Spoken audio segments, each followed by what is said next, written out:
God can't save you from nonsense, you don't deserve a bailout.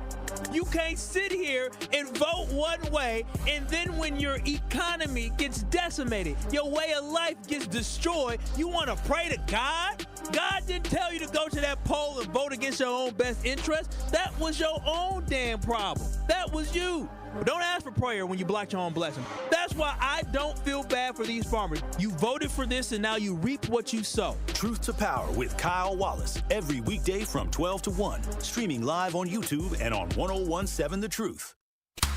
You're listening to the new 1017 The Truth, founded in partnership with Gruber Law Offices. One call, that's all. 1017 FM, 1510 AM, WGKB Waukesha, and W269DL Milwaukee. A locally owned Good Karma brand station.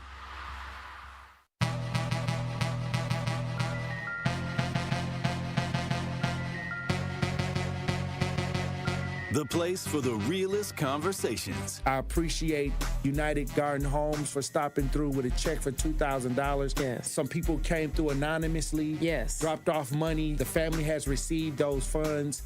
And whatever you can do, if everybody do a little, nobody has to do a lot. The movement continues. What are some of the conditions in the jail that got people upset, like the living conditions on a day-to-day basis? We'll come out of our cell at 11 o'clock in the morning. We'll get food and we'll get medication. So that shortens the time. Out of those 2 hours, we'll probably get an hour out, and then we'll have to lock back down. And by lock back down, I mean we stay in our cell. We get fed in our cells. We don't come out of our cell at all, and that's pretty much the biggest problem. And they simply say that they're short-staffed, but that's not enough because they knew that they were going to be short-staffed. Like, this has been a problem for over 2 years now. The marathon continues.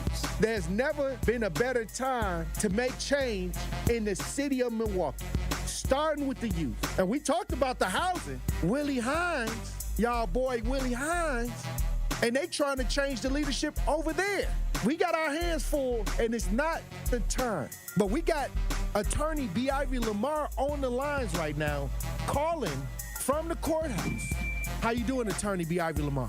Hey, what's going on, Tory? I'm good, man. Happy to be here. Joining me on the line, Dr. Umar Johnson. How you doing, brother, Dr. Umar Johnson? Peace and Pan-Africanism, good brother Black Power, all my brothers and sisters in Milwaukee, Kenosha, Green Bay, Racine, and across the state of Wisconsin. Yo, peace, King. I'm going to stand with you and walk with you, brother. God bless you. Because I think it's an important thing, what you're doing, and you need to have the support of the community. Regardless if we live in these areas or not, it all affects us in one way or shape or form. It's time for that action and all the smoke. This is the Wisconsin Broadcasters Association award-winning Tory Lowe Show on 1017 The Truth app, and streaming live on YouTube. Man, best show in the world, bro. You got the best show in the world. I hope you know that, man. God bless you, brother. I appreciate that. Big up to you both. Thank you so much. Tory, you spoke to my kids. Liz, you did too. But you spoke to my kids, and when I tell you both that they was talking about what we did earlier that morning all day, that's literally what they was doing. They was talking about it all day. My son was just hollering, awesome. Where's Tory? Like, I wanted to make sure that I let you know that to hear a person and have a person like you in this community, the way that you are selfless, the way that you give, even when your cup is not even full, you are filling other people's cup. And that just inspires me to make sure that I help you the best way that I can by doing my part. As always, my good brother, stay cool, stay calm, stay focused. Now, live from the Avenue in the heart of downtown Milwaukee, here is the king of talk radio, Tory Lowe. Justice Wisconsin, the truth, the most requested advocate in the state. 101.7 FM, the movement continues. Yeah. Milwaukee, stand up. It's Tory Lowe, the truth. From 1 to 4, we about that action, so tap in and let's go. We want that justice, we want all the smoke. From Monday through Friday, trying to bring the city hope. Yeah.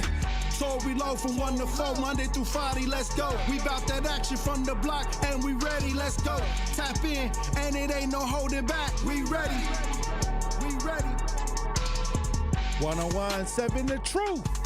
Tory Lowe. Tory Lowe Show live from American Family Insurance Studio at the Avenue. And I'm here for the action and nothing but that action.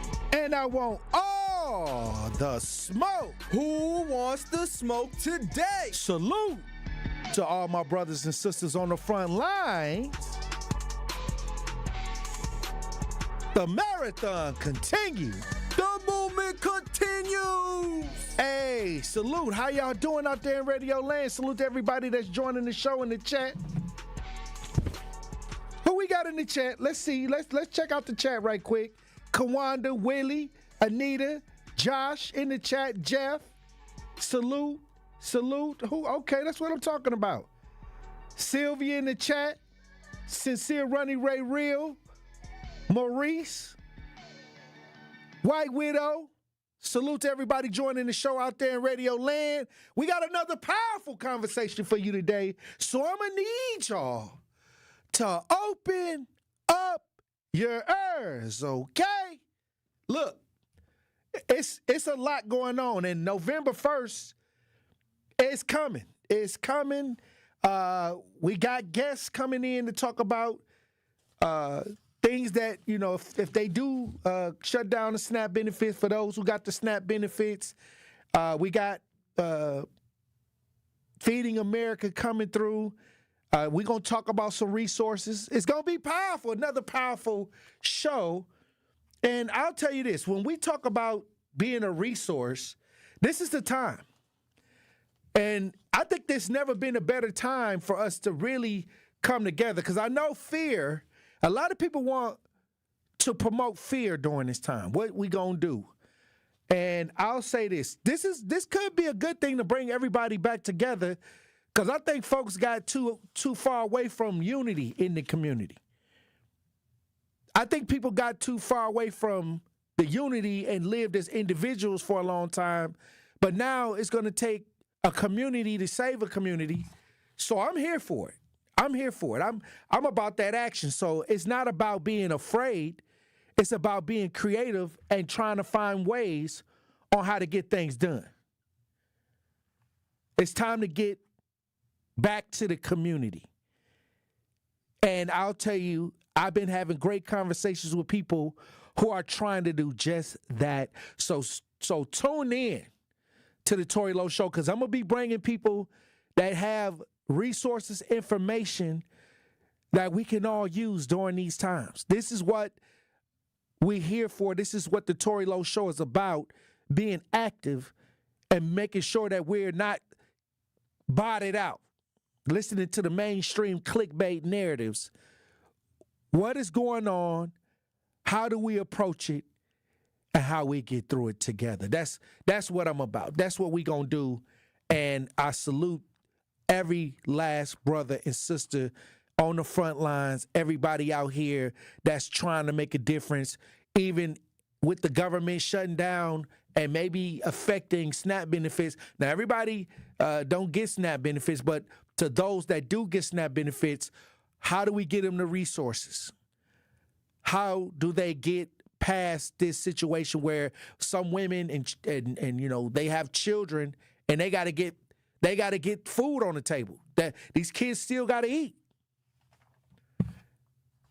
How we get through it, and we're going to start talking about that. So if you got people who are worried about what's going on and how they're going to maneuver to get past it, tune into the Tory Lowe Show, because we're going to have people with resources coming through and discussing just that. Tune into the show today at 2 p.m. At 2 p.m. at the top of the hour, we're going to have people coming in. A director of advocacy and community engagement for Feeding America Eastern Wisconsin will be in studio today at 2 p.m. It's going to be an amazing show. But there was a police shooting in Fort Atkinson, Wisconsin. And I wanted to get to this story yesterday, but we had so much to talk about. It was a lot going on, but we're going to get to it today. We got some video of this situation in Fort Atkinson, Wisconsin. If you're watching as we broadcast live, let's listen. For Atkinson, as an officer is under investigation for a deadly shooting. According to the State Department of Justice, officers were called for a shooting around 5 yesterday afternoon near Linden and Washington Streets. The DOJ says officers surrounded that home. During the encounter, a Fort Atkinson officer shot the suspect. The suspect was then taken to a Madison hospital where they died. A rifle not belonging to law enforcement was found at that scene. Neighbors say the incident started as kids were going around the neighborhood to trick or treat. The thing is this shouldn't be going on during trick-or-treating for any of the kids, especially even after trick-or-treating. Shouldn't be doing. Department of Justice officials say the officer who shot the suspect was wearing a body camera and is on administrative leave per their policy. No law enforcement officials were hurt. Oh, wow. Okay, well, we need more details because y'all know what happened the last time there was a police-involved shooting. And people was, and I think it's a post-traumatic stress response. It's triggering. It's triggering to hear that the police didn't shot somebody. I know, because over the years we done seen so many videos on social media. There's a lot of mistrust with the situation. But like I said, we got to get a little bit more details. We got to get, we got to make sure that the energy is in the right space. Now this happened during, it kind of sounded like it happened during a trick-or-treating situation, which means it got spooky. It got a little spooky over there. So hopefully we could get more details. I guess we don't know we don't got the name of the person yet. I didn't see none of that in the article, but a lot of people that's been spreading online. And I'm gonna tell you this: I'm at the point now where when it comes to police-involved shootings, I want to make sure that we have all the details before we start. We got to make sure we understand at least some of the details. So I didn't hear. I just heard that a Fort Atkinson police-involved shooting during trick-or-treating. I mean, it was general. So we're gonna have to hold up on that once again. If there was something there, I'm sure. Usually I get a call. So we gonna put the kibosh on that for a second. We're gonna try to slow down and see what the details are. I'm gonna try to bring y'all as much details on that situation as I can, because you know how we feel about police shootings and police-involved shootings. Hopefully it was done in a way where the officer acted according to his duties, and we all hope for that. We all look for that. We all want that. So once again, that's a tough job being a police officer and guns involved. So as you can see, the headlines, Fort Atkinson police officer involved shooting. So I guess we got to look into that. But when we come back, I want to talk about this Wisconsin sex offenders checks keeps trick-or-treat focus on fun. I guess this is the time of year where a lot of predators are out because the kids is out moving around. So it's another side to trick-or-treating when you talk about adults being predators. We're going to talk about that. Wisconsin sex offenders, they checking on them. They trying to see where they at. Truth Nation, stay locked in right here on Tory Lowe. And that's Tory Lowe, bringing you all the action and all the smoke. More of the Tory Lowe Show is next on 1017 The Truth app, and 1017thetruth.com. Milwaukee, the time is almost here. We've been entering Truth fans into the Gruber Law Office's 5K giveaway for the past 3 months. And on Friday, October 31st, we finally pick our next Gruber Law Office's One Call That's All $5,000 giveaway winner. Be sure to tune in to The Truth in the Morning on Halloween so you don't miss your call, because if you do, we will go down to the next caller until we find our $5,000 winner. There's nothing spooky about the 5K giveaway. Milwaukee Black Talk, 1017 The Truth. Talk to these people in terms of how do I register for this program despite my reservations and my previous experiences of rejection? Yes, I tell anybody and everybody that you can buy a house. It may take somebody longer than the other person depending on what your circumstances is with your credit and income and affordability, but you can purchase a house. The first step is to register for our program. You can come to our office, 7830 West Burleigh Street, or you can give us a call at 414-461-6330, or just go onto our website, hri-wi.org. Register for the first-time home buyer education workshop. That's going to be your first step to home ownership. During that class, you're going to learn everything that you need to know from A to Z, how to get approved for a house, how to look for a house and put an accepted offer, and how to close on a home. Wisconsin is as hard-working of a place as you'll ever find. There's a sense of pride, community, and work ethic that's second to none. People here are tough, but even the toughest among us need help after a serious accident. At Gruber Law Offices, we won't stop fighting for you and your family. We've been here and will continue to be here for as long as you need us. Gruber Law Offices, one call, that's all. Join us for the Greater Milwaukee Urban League's annual Black and White Ball on November 1st at the Bear Center. This elegant evening supports vital programs in employment, education, and economic opportunity for our community. Enjoy an unforgettable performance by national recording artist Sean Hinton and step out in your finest black and white attire and be part of something transformative. It's not too late to be a sponsor or reserve your seats by visiting gmul.org. That is gmul.org. The Black and White Ball, building brighter futures together.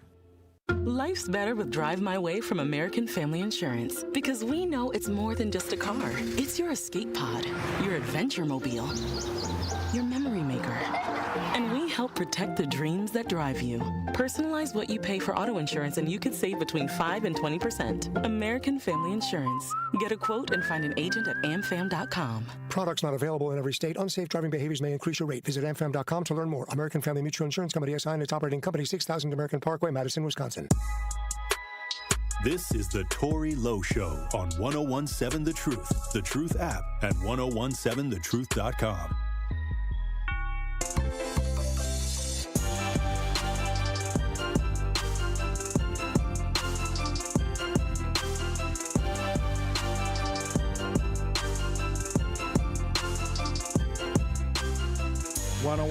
Seven The Truth, Tory Lowe Show. Sex offender checks, they check it. Trying to make sure everybody that's on the sex offender registry list is doing accordingly during these times of trick-or-treating. The Wisconsin DOC does random home visits for high-risk sex offenders. Agents will arrest any sex offender who do not follow rules during trick-or-treat hours. Follow the rules now. We got video if you're watching as we broadcast live.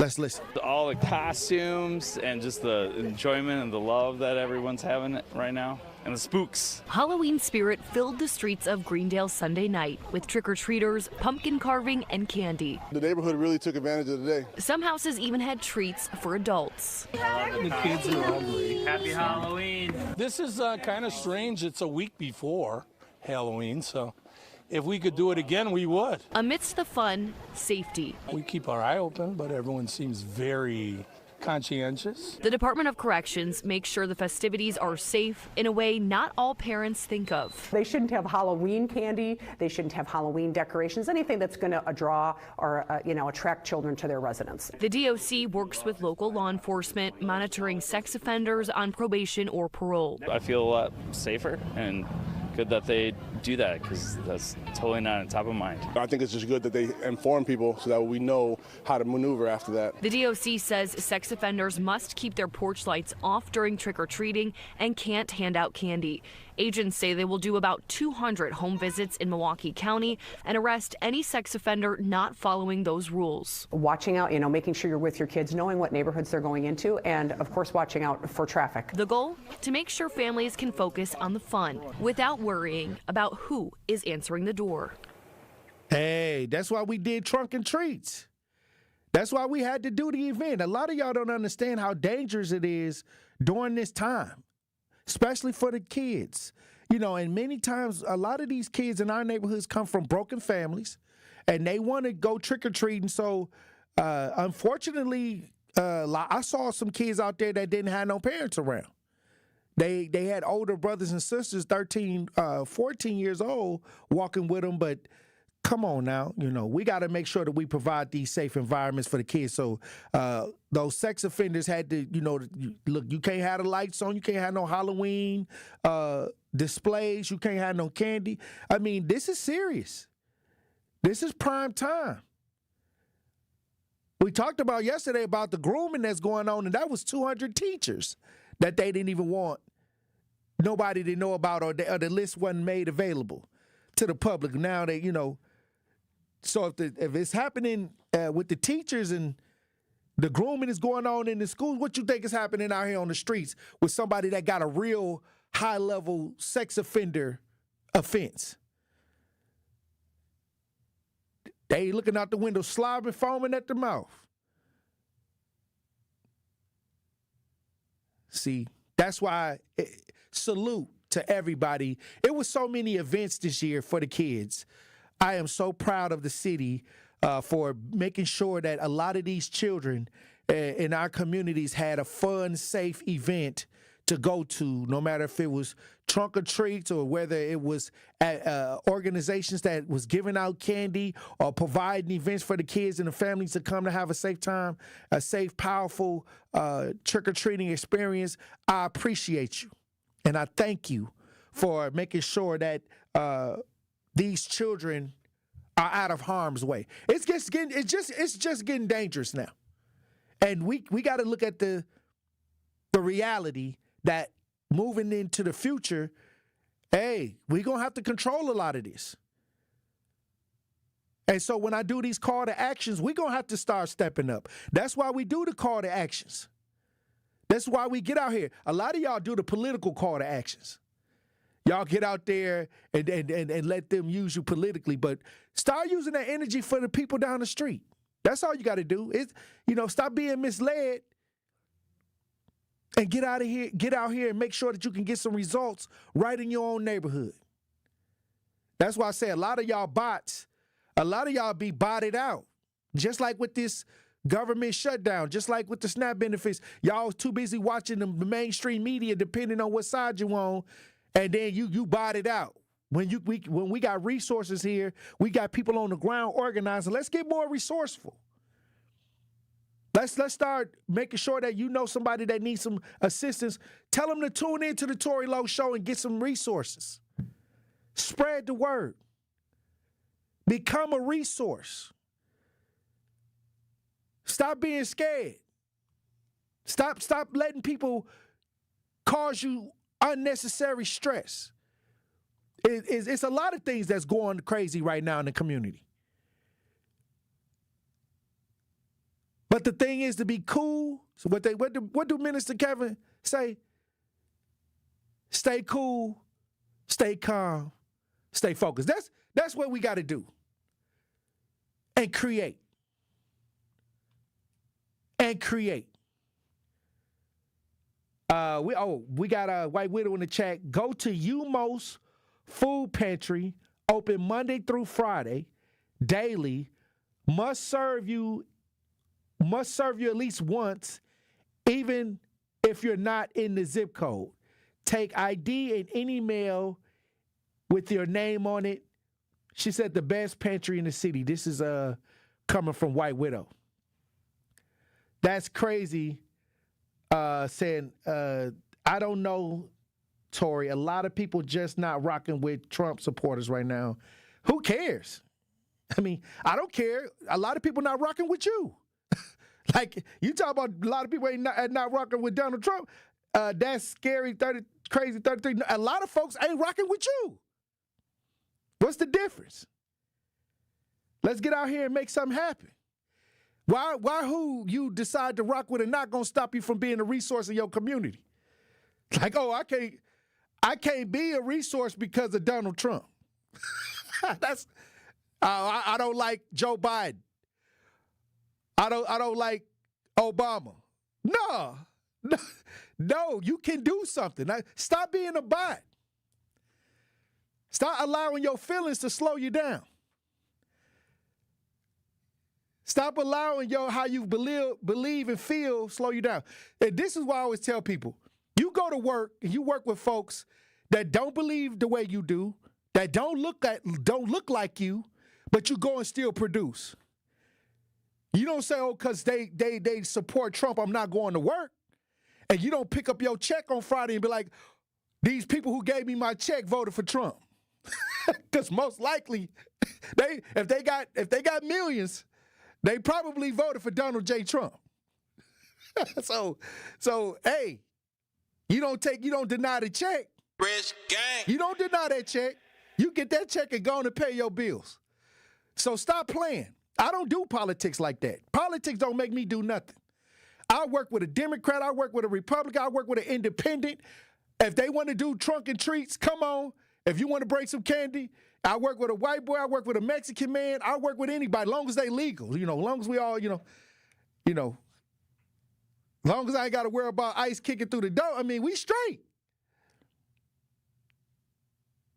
I don't care. I don't have that. I don't have that in my mind to say, okay, just because I don't like this person, we can't get nothing done. Long as they ain't harming innocent life. Long as they don't put no hands on no kids or no women, no innocent men, women, and children, we good. I don't care what you believe in. I don't even have, that's what they want you to do. They want to do divide and conquer.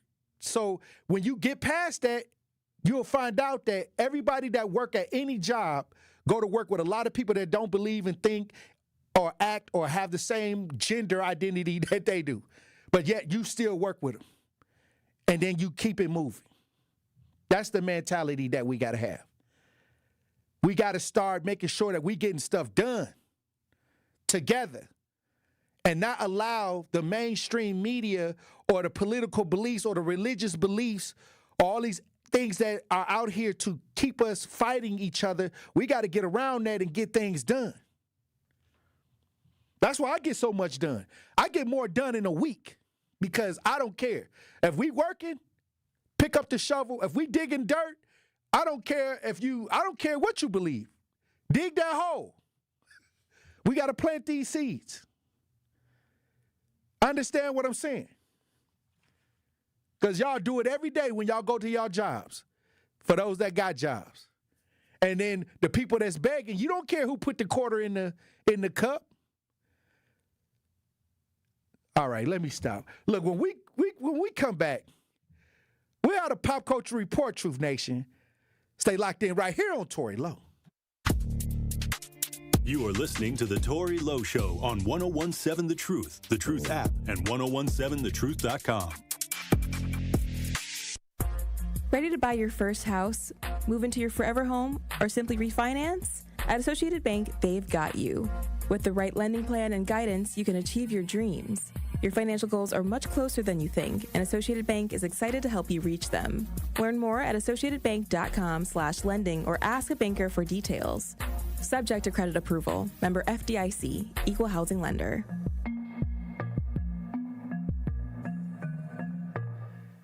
The American Cancer Society is launching Voices of Black Women, the largest ever study focused on Black women's health.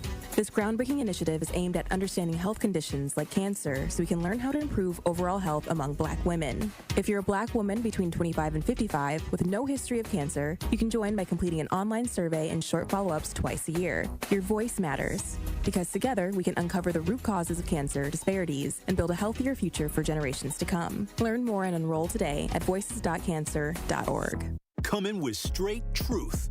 Tory, I love you. I love you. I love you. I love you when I first started hearing your voice. And what you're doing, in the words of T-Pain and Gorilla, I love it. Thank you, brother. Bless. Hey, I'm down with you, man. I missed your last gathering, but the next one I'm going to be there. And I'm going to make sure I introduce myself because, hey, you're God in all circumstances. Catch the Tory Lowe Show every weekday from 1 p.m. to 4 p.m. Never miss a moment of The Truth with Sherwin Hughes on the new 101.7 The Truth. Violence is a tool. Violence is a tool of oppression. It's a tool of subjugation. It's a tool of manifest destiny. Let's not say all of a sudden, oh, hip-hop music is why people are right. No. Y'all know how America was discovered? Murder, slavery, human trafficking. The origin origins of violence predates hip-hop. Can we at least agree on that? Listen to The Truth with Sherwin Hughes, weekdays from 9 a.m. to 12 p.m. Tap into the best power hour in radio in Milwaukee. Dropped my pants. I had to make sure I wasn't seen. You know, I don't want nobody to get surprised. This is a sick Negro. I'm just a real one. I peed again, came on back. I said, what y'all been doing? We've been out here for 3 hours. Y'all ain't peed yet? Just sitting here, we playing beer pong, and y'all sitting here peeing next to me? I'm still itchy today. Thinking something wrong. Am I the only one that's astonished by this? Catch Truth to Power with Kyle Wallace every weekday from noon to 1 p.m. on 101.7 The Truth and The Truth app. Your expression on your face, that's got to me. And the man wasn't lying. What you mean the expression on my face? How can you see my face? You listening to me on the radio, man. No, I'm watching you on YouTube, too. Oh, all right, then. You're an old man, and you know about YouTube. How old are you, Adam? You about 85. 83. I'll be dipped. How blessed are we to have you? Watch all your favorite 101.7 The Truth shows by subscribing to 101.7 The Truth on YouTube.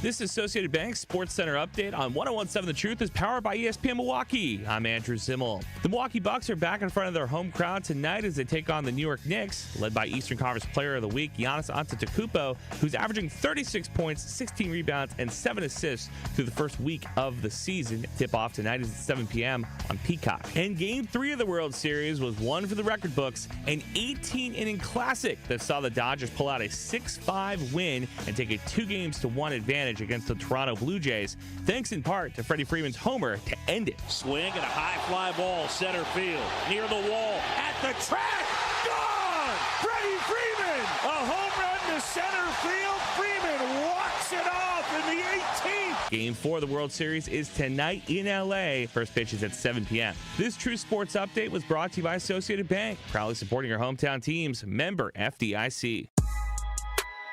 This is the Tory Lowe Show on 101.7 The Truth, The Truth app, and 101.7thetruth.com.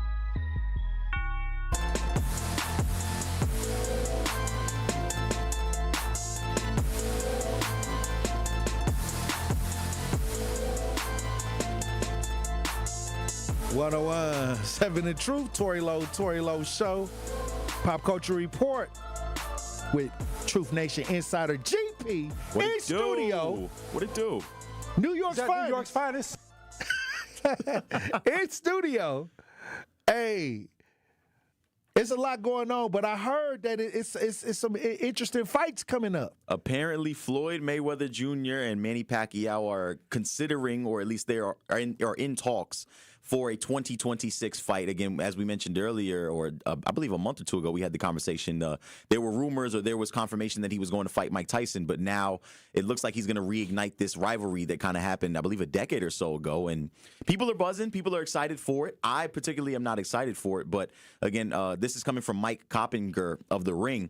I'm hearing from reliable sources that Floyd Mayweather and Manny Pacquiao, yes, more than 10 years later, a rematch is seriously being discussed to take place on Netflix next year. There's a real possibility this is going to happen. Again, they met for the first time in 2015 in a fight that was the highest grossing pay-per-view in boxing history at that time. And Mayweather won by unanimous decision. A lot of people believing that fight was 5 or 6 years overdue. And people online are kind of talking about it, that it's now basically going to be 15 to 16 years overdue because I believe Mayweather's 46, or I believe Pacquiao is 46. I know they're both in kind of the same age range, but Manny Pacquiao came out of retirement, I believe, earlier this year. He fought Mario Barrios and lost by split decision. So it sounds like they both running out of cash. You think so? They got to infuse. You know, you got mansions, you got upkeep. You know, you got Benzes, you got Maybachs. You got, that oil change on the Maybach probably like at least $2-3 grand. Nah, well, Floyd is this kind of guy. Again, he's talked about, he flaunts his money so openly. I think I think there's another thing out there that he doesn't wear underwear more than twice. So he's burning money. And Manny Pacquiao, he was trying to become a politician, I believe, in his home country, the Philippines. So, but it's like, I used to wonder how NFL players like run out of money, or NBA players like 3-4 years after they leave the sport. So, but I found out that if you got a lot of properties and you got a lot of big time properties like mansions, a lot of land, you got to cut the grass. You got to You got to do all that stuff adds up, So when you in the game, you may not see it because that money coming in. But when you out the game, when you say, okay, I'm not going to do this like Floyd Mayweather, and it ain't no real retirement for boxing. Right. You got to keep infusing that. So he has this larger than life lifestyle. So when you talk about him signing up for fights now, I think he took it to that level where now he Vince McMahon in the boxing. Like, he's setting up fights for money, not for, the pride of, he fought for the pride. He fought for his record to be what, 50-0? 50-0, yeah. So he fought, he did that. Now, in his latter years, he got with the Paul brothers, saw how they was doing it from the YouTube standpoint of exhibition fights like that. He said, okay, if these YouTubers can do it, I'm a legend. And now he's tapped into the exhibition idea because he got 2 fights then. He got the one with Mike Tyson that was publicized. I don't know if that was real or not now, because if he's fighting Mike Tyson and Pacquiao, he's set to make $200 million from those 2 fights. He could stay active, though. I think, again, we got to talk about the stipulations that are probably going to be in place with some of these rules. Again, there's going to be some type of catch weight and, I guess, round restriction for him versus Tyson. Again, I don't think they've secured a venue yet or a date necessarily. I feel like it was like fall time, maybe this year or something like that. But I haven't heard anything about it now, or at least since then. But this Pacquiao fight, again, it feels cheap to me because we talked about it off air as well. Floyd was the originator of this kind of celebrity boxing kind of crossover platform when he fought Conor McGregor. I believe I was in high school back when that kind of happened, and everybody jumped on it. Pay-per-view prices were upwards of $90, and there were so many sponsorship dollars and stuff like that because it was something that didn't exist at that time frame. Now we fast forward into the 2020s, and you got guys or streamers like KSI. You had Jake Paul and his brother as well that kind of crossed over into this boxing space. And you got a lot of people that are just out there for a check. It cheapens the integrity of the game. All right, hold on. I'm just saying. I understand. I feel that. But if it's money out there and people paying for it, you got to change with the terms. Because it was one point, Don King and a lot of those people that was promoting the fight was robbing these boxers. Right. So why not let them get their little time to get some money and open up new lanes so you don't have to get robbed by these promoters? This is, to me, is self-promotion. I respect Because even with Tank, he's by himself in his he's supposed to be fighting somebody coming up, Tank. Jake Paul. I'm blanking on it. Yeah, right. It is one of Paul brothers. Okay, but if you look at his pre-fight stuff, the arguing, going back and forth, he's sitting by himself. Yeah. Which means he's not sharing the bag. That means he's infusing his generational wealth ideas with these kind of off to the side circus exhibition type fights. And I think that boxers, if you can get to a level where you go 40-0, because I don't think you could go like 5 wins and do this or 10 wins and do this. I believe you have to start getting into the space where you have fought and got to about 40 wins. I say about 40, where you become a household name. Yeah. A lot of these younger boxers may not be able to pull this off because they're not a household name. But when you get to the point where you're a household name and you could flip it up and do exhibitions and make $50 million, $100 million. We got to think about it. That sounded powerful. But Floyd and them, they're fighting a lot of cheap fighters that aren't good competitors that are evenly matched. Again, the Paul brothers, they fought Tyron Woodley. He was a former UFC champion. These people was washed up. Come on now. Who else? Nate Diaz also stepped out there. Come on now. These are injured legends. These are legends that had the juice. People get hurt. People get brain damage. People knees go out. Like, these are not they're not fighting fighters in their prime time idea. And that's the thing. These are crash dummies. These men are getting off the couch with their wife, picking them up off the couch, and they got the belts around. They got the titles, and they may have a little fight to a regular person. They may knock the regular person out. But a lot of these people are long past their prime. Right. And that's who Jake Paul and them is fighting. But that's the thing. They're cherry picking some of these fighters, and they're getting these promoters to put up hundreds of thousands of dollars for 8 to 7 rounds of nothingness. Again, that Paul fight versus Tyson, it should have never been sanctioned. It should have never been aired because he fought a 60-something-year-old man that was way over the hill, had a hernia leading up to that fight. And this is kind of what it feels like is going to happen here again with Manny and Floyd. Again, they're still in a decent, I guess, age frame for boxing. But Manny is a step slower. It's not the same build-up. It's not the same meaning for the casual boxing It's fan. not, but you know what? A lot of people are going to watch it because Manny is from the Philippines. Yes. So all the out of United States money going to be there. I mean, you got Floyd Mayweather, and he's going to bring in his crowd. And Netflix, they already given the bag. They pre-give the bag. Netflix kind of like came in They'll and take took the anything game and over. everything. Like, they need content.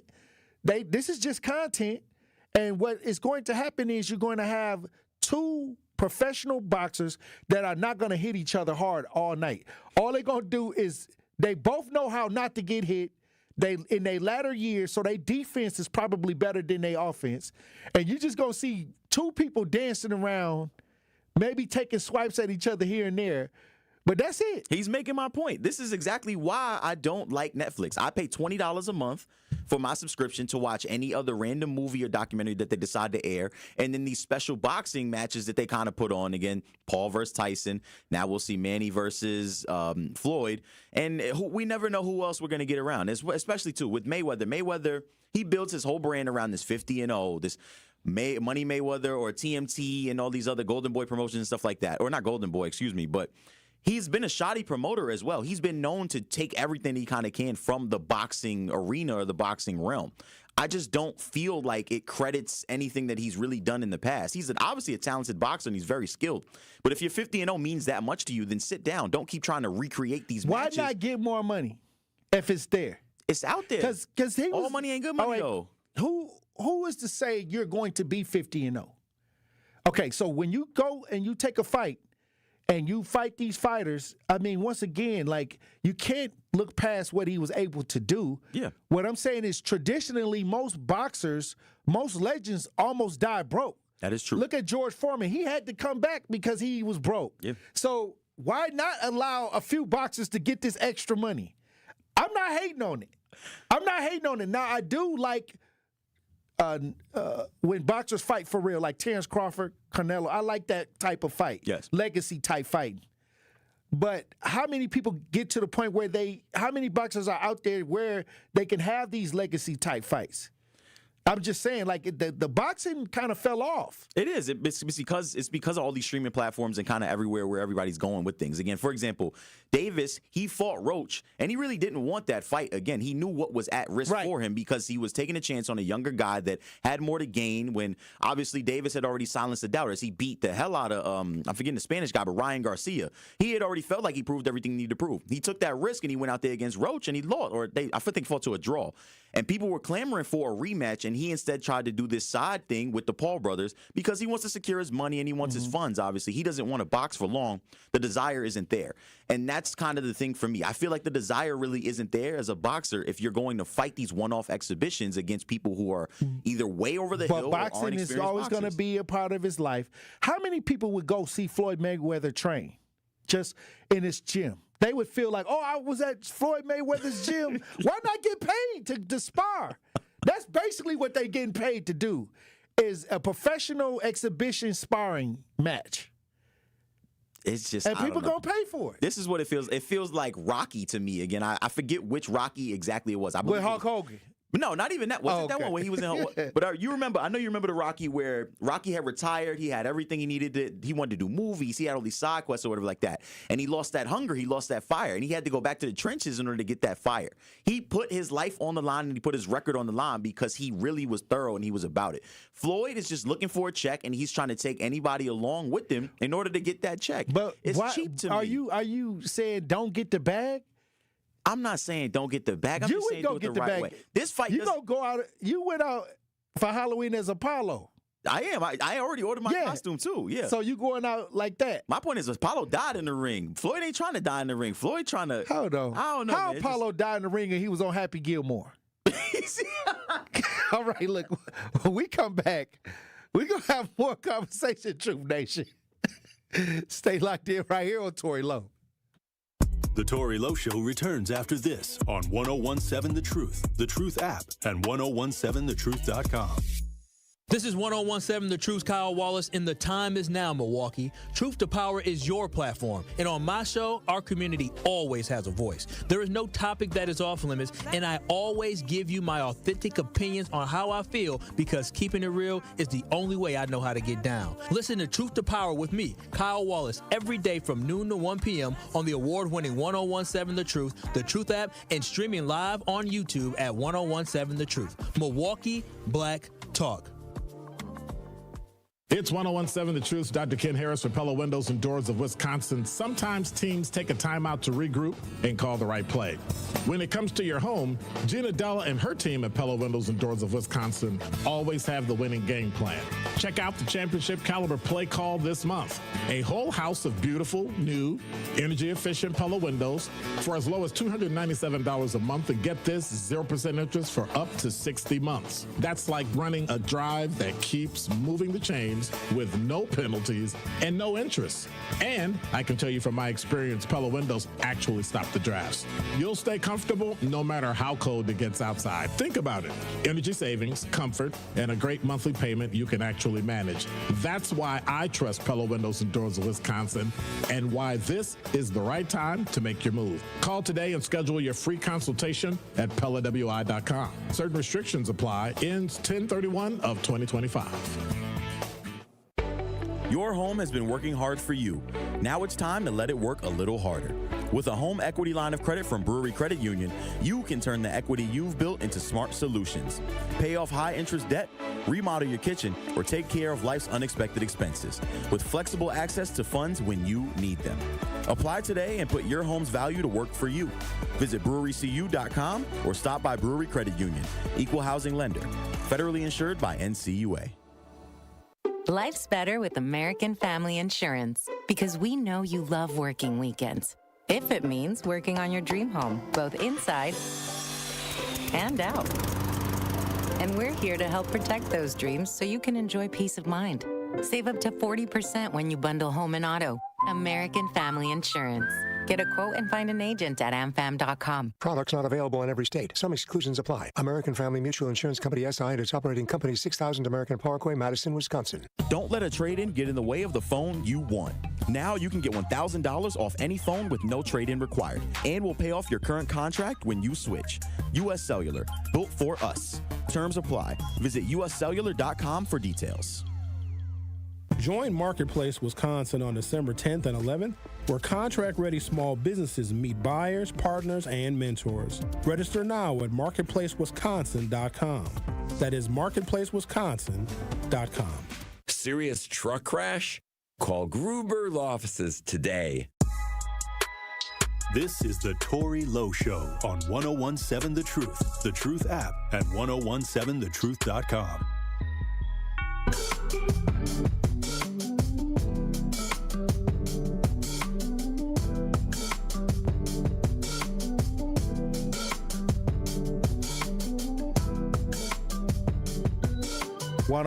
Seven The Truth, Tory Lowe Show. In studio with GP, Truth Nation Insider. In studio for the Pop Culture Report. What it do?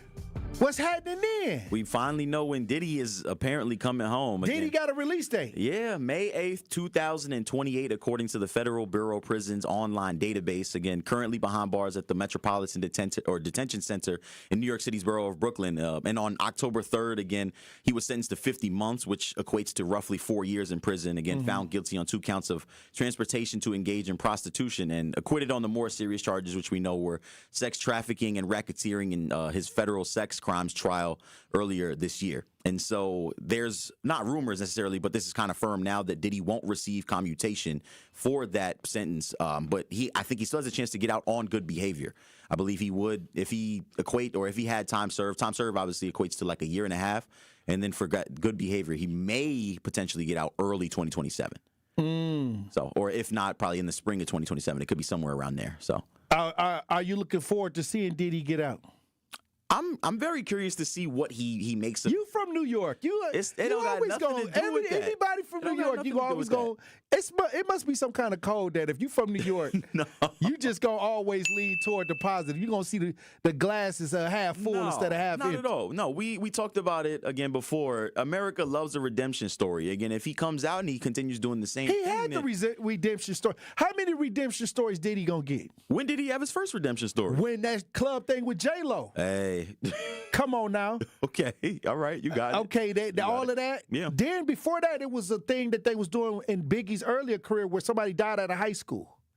I don't remember that. Yeah, he had, in his earlier years, somebody died out of high school from getting stampeded and stuff. Damn. So how many chances this man gonna get?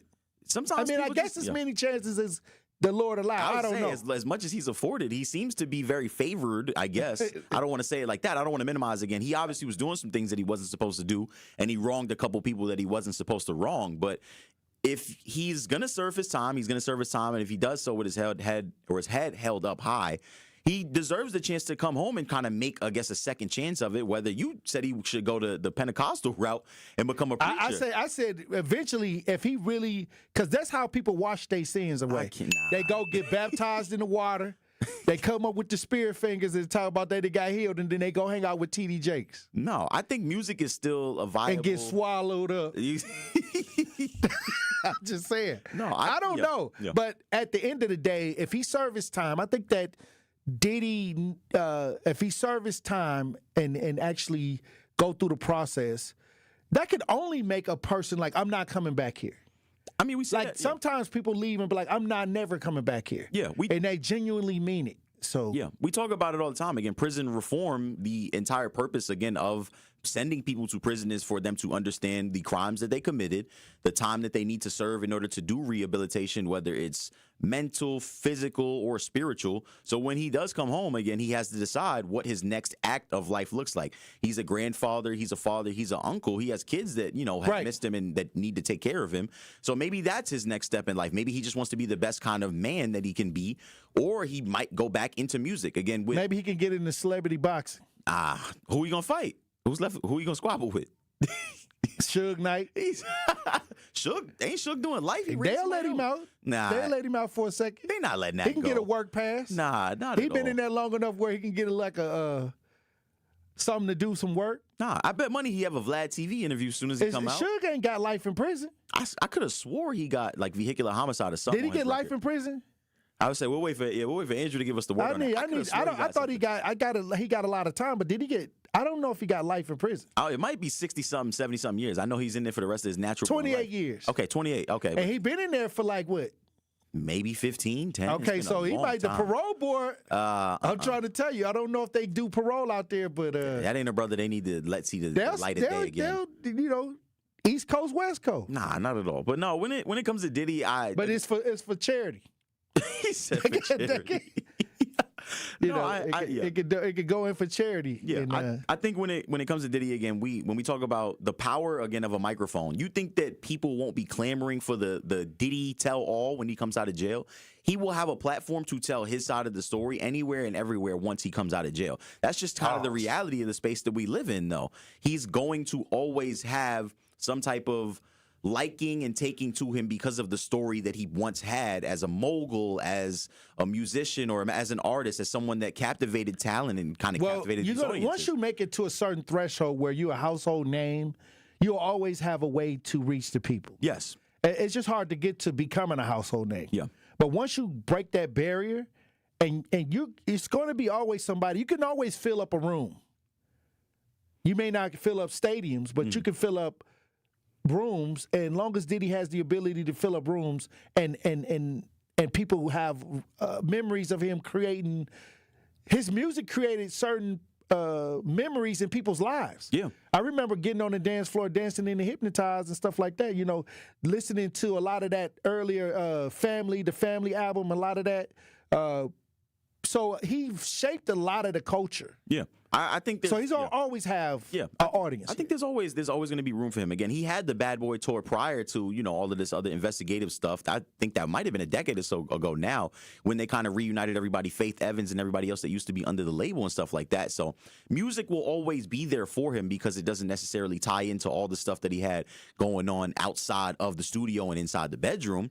Again, that's something that we're always going to have. And he went to jail for what he did in the bedroom. And that's the thing. Again, he has to decide if he wants that to be his mark. He could come home and continue to do wrong, or I guess do people foul, or get an OnlyFans or something. Nah, man, he ain't going. The freak offs on the OnlyFans. Yeah, he could have legalized it. I guess he could have.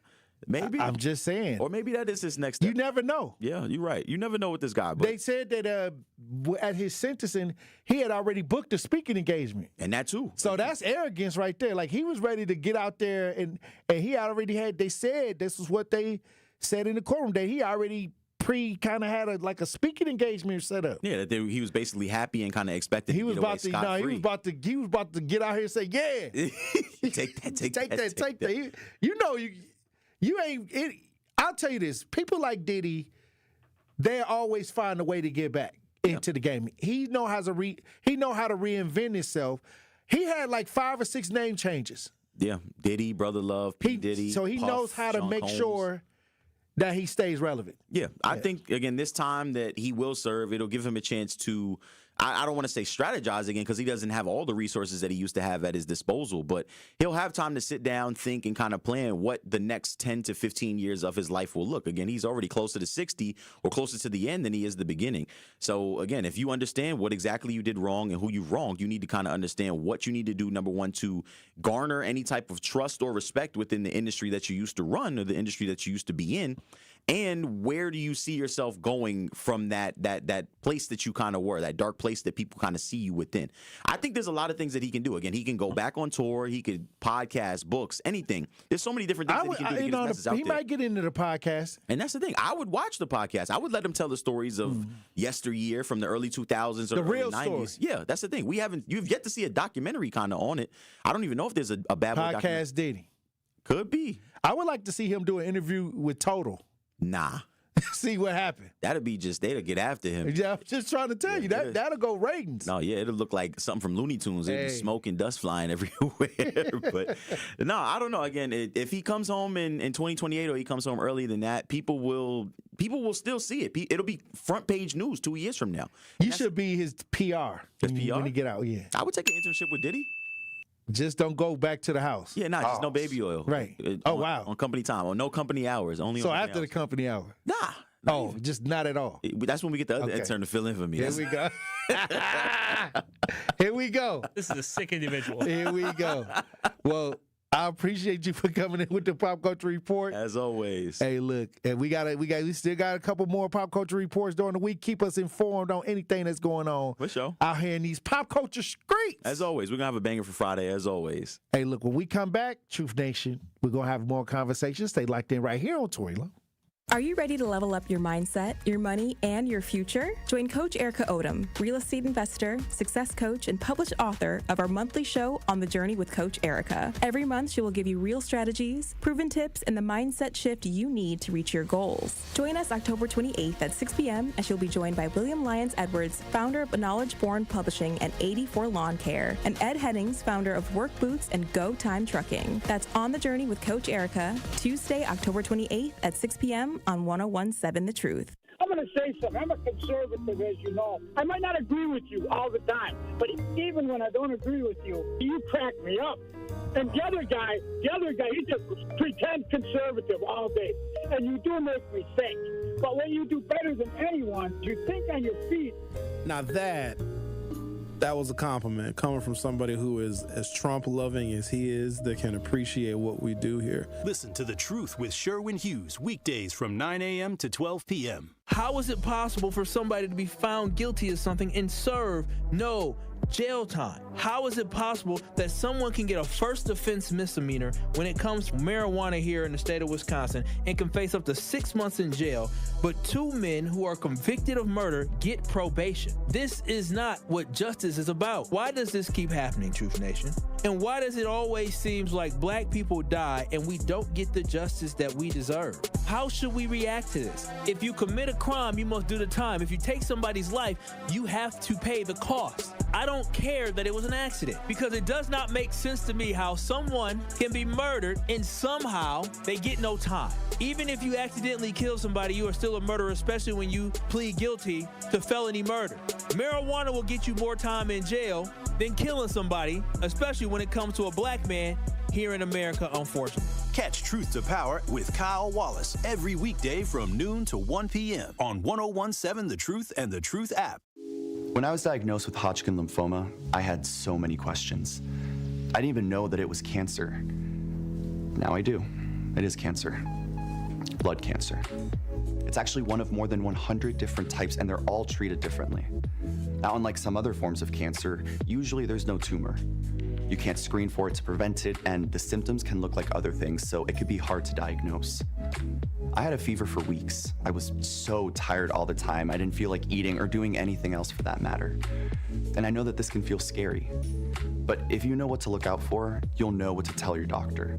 And you'll feel more empowered to take the next steps. Like getting in touch with the people who know the ins and outs and can help with everything blood cancer related. Blood Cancer United. They work one-on-one with each person who reaches out to answer questions and offer resources. Blood Cancer United was there for me, and they can be there for you. Go to bloodcancerunited.org to learn more. You're listening to the new 1017 The Truth, founded in partnership with American Family Insurance. Insure carefully, dream fearlessly. 1017 FM, 1510 AM, WGKB Waukesha, and W269DL Milwaukee, a locally owned Good Karma brand station. This is your 1017 The Truth News Update. Hello, everyone. This is Rhea Riley with your news update. An Italian deli damaged by fire hopes to reopen around Thanksgiving. Glorioso's Italian market on Milwaukee's east side has been closed since earlier this month after a fire in the upstairs server room. No one was hurt in the fire. While the fire was contained to the second floor, the owners say smoke damage spread throughout the store. Crews are continuing to work on repairs and restoration, and the last step will be restocking the inventory before they open. Police are still searching for the homicide suspect wanted in the shooting death of Milwaukee's alderman's nephew. District 2 Alderman Mark Chambers Jr. says his 16-year-old nephew Marquise Champion died in a triple shooting last week. Suspect Martell Hare now faces 5 felonies including first-degree reckless homicide, reckless injury, recklessly endangering safety, and possession of a firearm as a felon. He's accused of killing Champion and injuring 2 other teens inside a home near 79th and Hampton last week Monday. If convicted, Hare could face over 141 years in prison. Community members gathered Monday night to voice their concerns about Milwaukee County's proposed budget for next year. One major concern expressed in the budget hearing is cuts to the Milwaukee County transit system. Community member John Stowicki. The amount of route reductions and service hours being contemplated for the Milwaukee County transit system is simply not acceptable. It would leave thousands of riders without affordable transportation options. These riders range from school-age children and young adults on their way to class to the elderly in our community on their way to doctor's appointments, religious services, or grocery shopping. The budget cuts would eliminate 6 MCTS bus routes. County Executive David Crowley has proposed a $1.4 billion budget for 2026. This has been your news update. The Tory Lowe Show continues on the new 1017 The Truth. Justice Wisconsin, the truth, the most requested advocate in the state. 101.7 FM, the movement continues. Yeah. Milwaukee, stand up. It's Tory Lowe, the truth, from 1 to 4. We about that action, so tap in and let's go. We want that justice, we want all the smoke. From Monday through Friday, trying to bring the city hope. Yeah. Tory Lowe from 1 to 4, Monday through Friday, let's go. We bout that action from the block, and we ready, let's go. Tap in, and it ain't no holding back. We ready. 1017 The Truth. Tory Lowe Show, live from American Family Insurance Studio at the Avenue.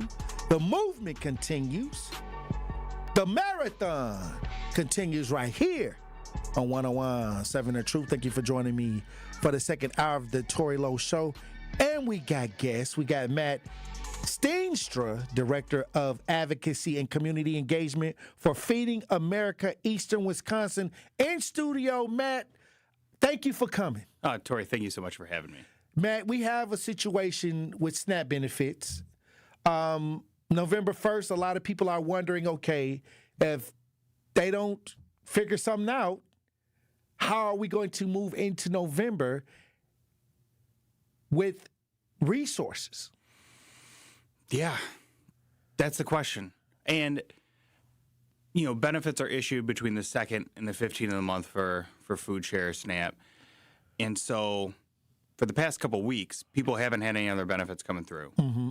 And normally at the end of the month, that's when people start visiting food pantries a little more often as things get stretched out and they're trying to piece things together. As we look into November, we know benefits are going to get delayed. We don't know if that delay is going to be a few days, a week, or God forbid, longer.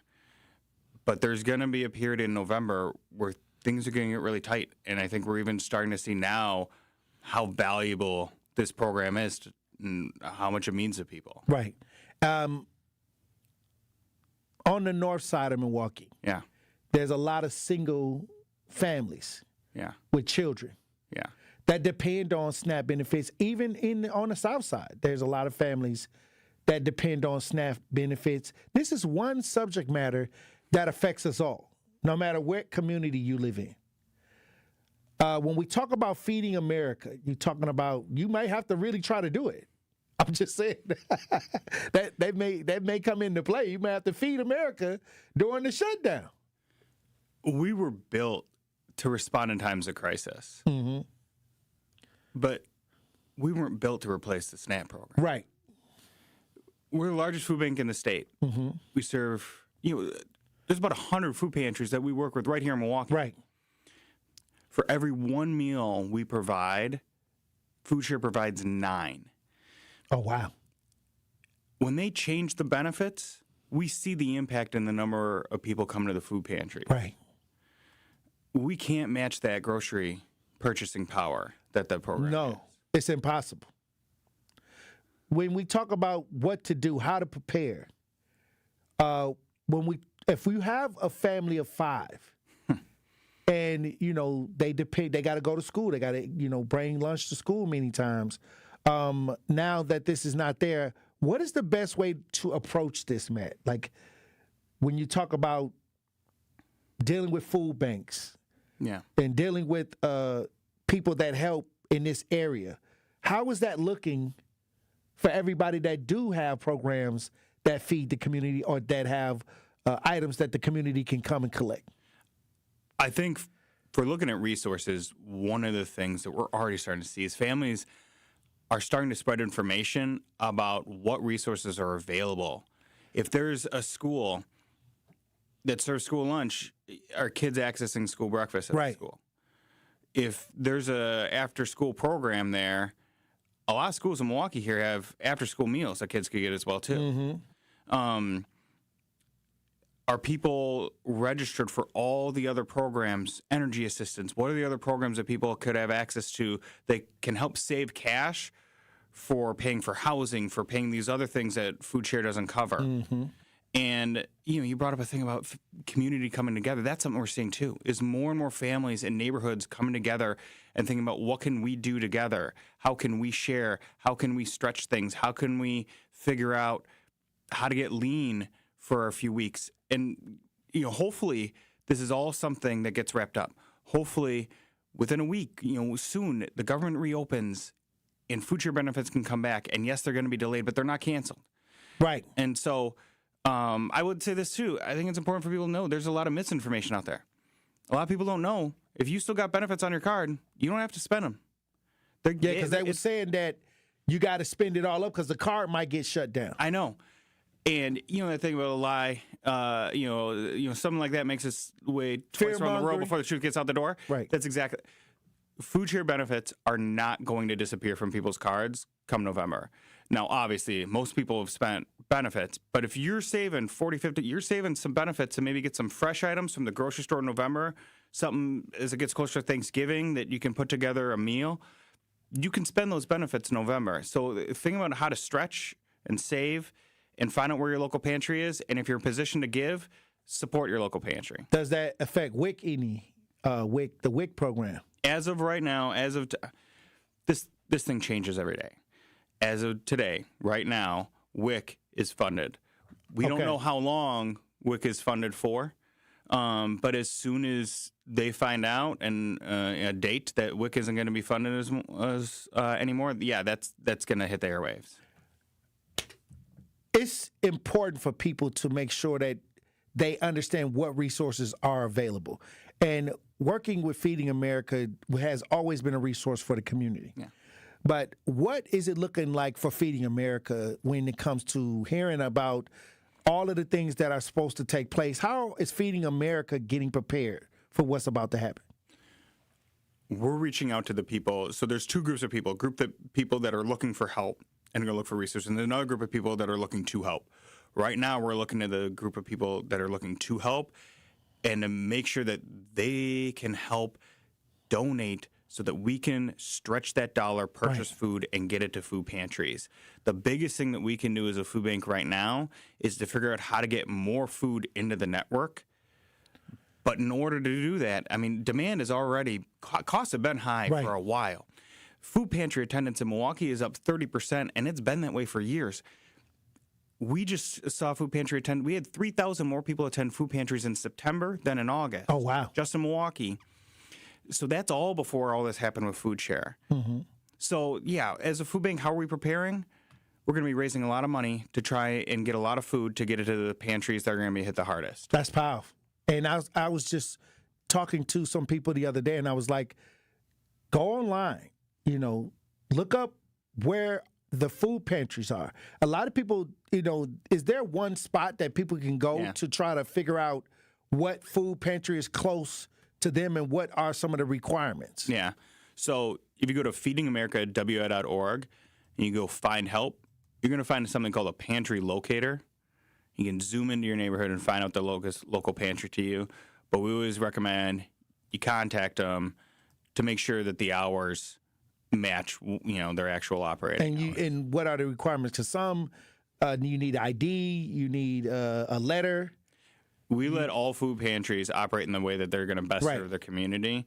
But I will say that a lot of those restrictions have kind of receded over the course of the past year. Okay. But it depends. It depends on, as we say, check it out, find the pantry closest to you, give them a call, and figure out what is going to be needed to go visit.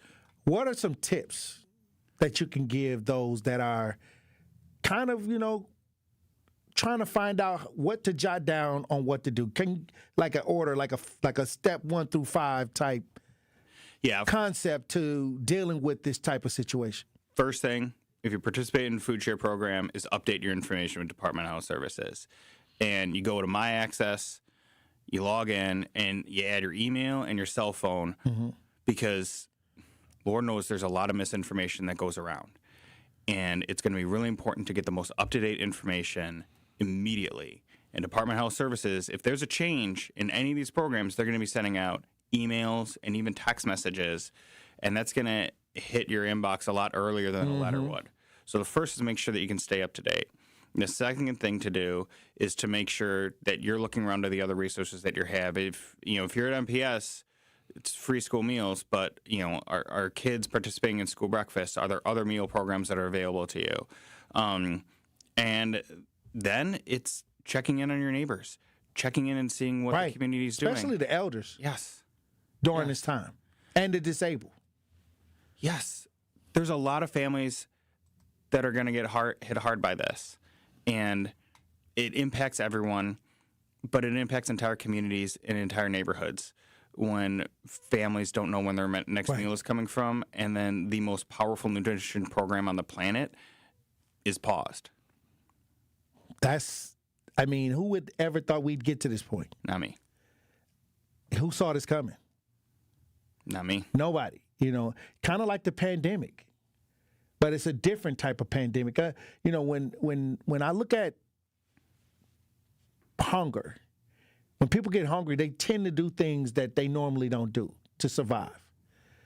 So what does that look like? I don't even want to think about it. I know what I hear, but I think how this differs from the pandemic is during the pandemic, nearly immediately after the world shut down, there was a ton of action by decision makers to send millions of pounds of food from our farmers here in America to food banks and food pantries. And there were mobile distributions set up across the city, across the state. Right now, we're not seeing that coming yet. Oh, wow. When that comes, then there's going to be that support. There's going to be an ability to get more food out into communities. To me, that's the biggest difference I'm seeing right now.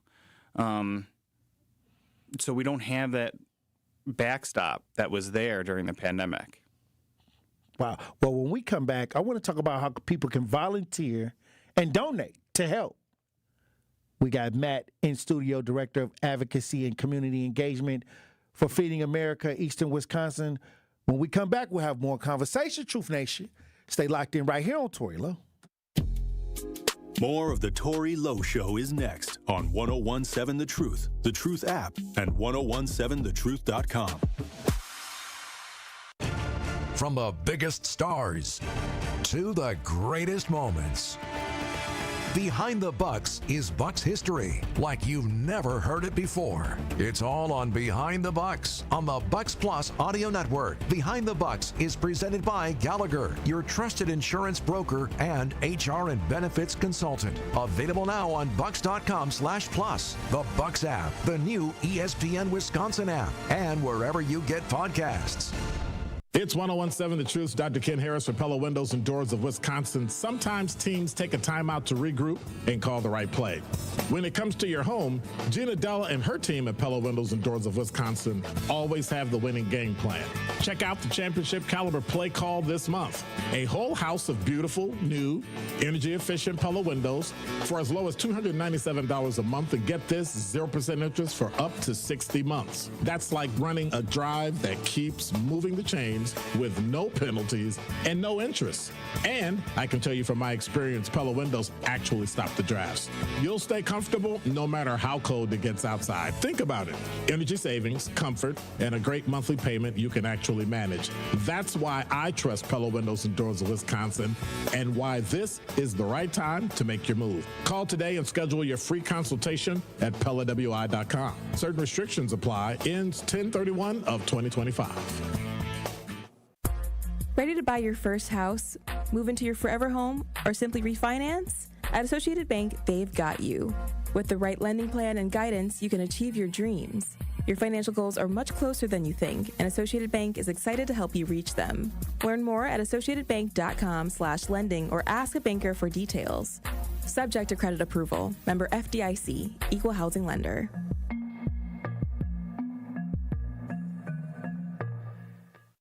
Gruber Law Offices. One call, that's all. It's not just a slogan, but the way of life at Gruber Law Offices. If you've been injured, call our team today. We've represented tens of thousands of injured Wisconsinites for more than 30 years. Trust Wisconsin's own Gruber Law Offices, proud partner of your Milwaukee Bucks. One call, that's all. Our children deserve a real chance to make it in life, and a good education is a passport to opportunity. At City Ford Collective, we're working to make sure there's a great Milwaukee school for every Milwaukee family, because more good options lead to better outcomes. And who doesn't want that?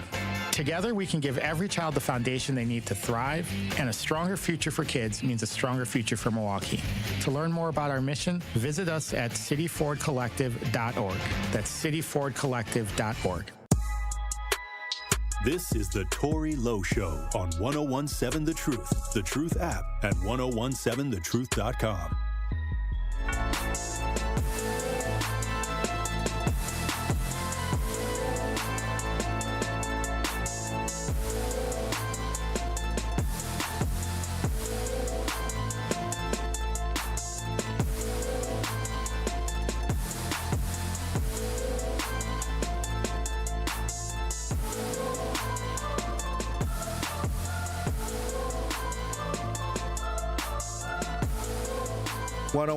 Seven The Truth. Tory Lowe Show. We got guests. We got Matt, Director of Advocacy and Community Engagement for Feeding America, Eastern Wisconsin, in studio. We called yesterday. We was like, hey, we need somebody in here that can kind of give us an ideal of what's going on and how to manage. And when you talk about November, it's Thanksgiving. It's Thanksgiving. This is the time where families gather around the table and are thankful for what they have. But a lot of people do that with the SNAP benefits. They buy those groceries for Thanksgiving with those SNAP benefits as well. So when we talk about what's ahead of us, and we talk about we may need volunteers, we may need donations. How can people, if they're listening to the show, how can they volunteer? Every November, it's the busiest time, like you said, Tory, for food banks and food pantries anyway, because people are putting together a Thanksgiving meal.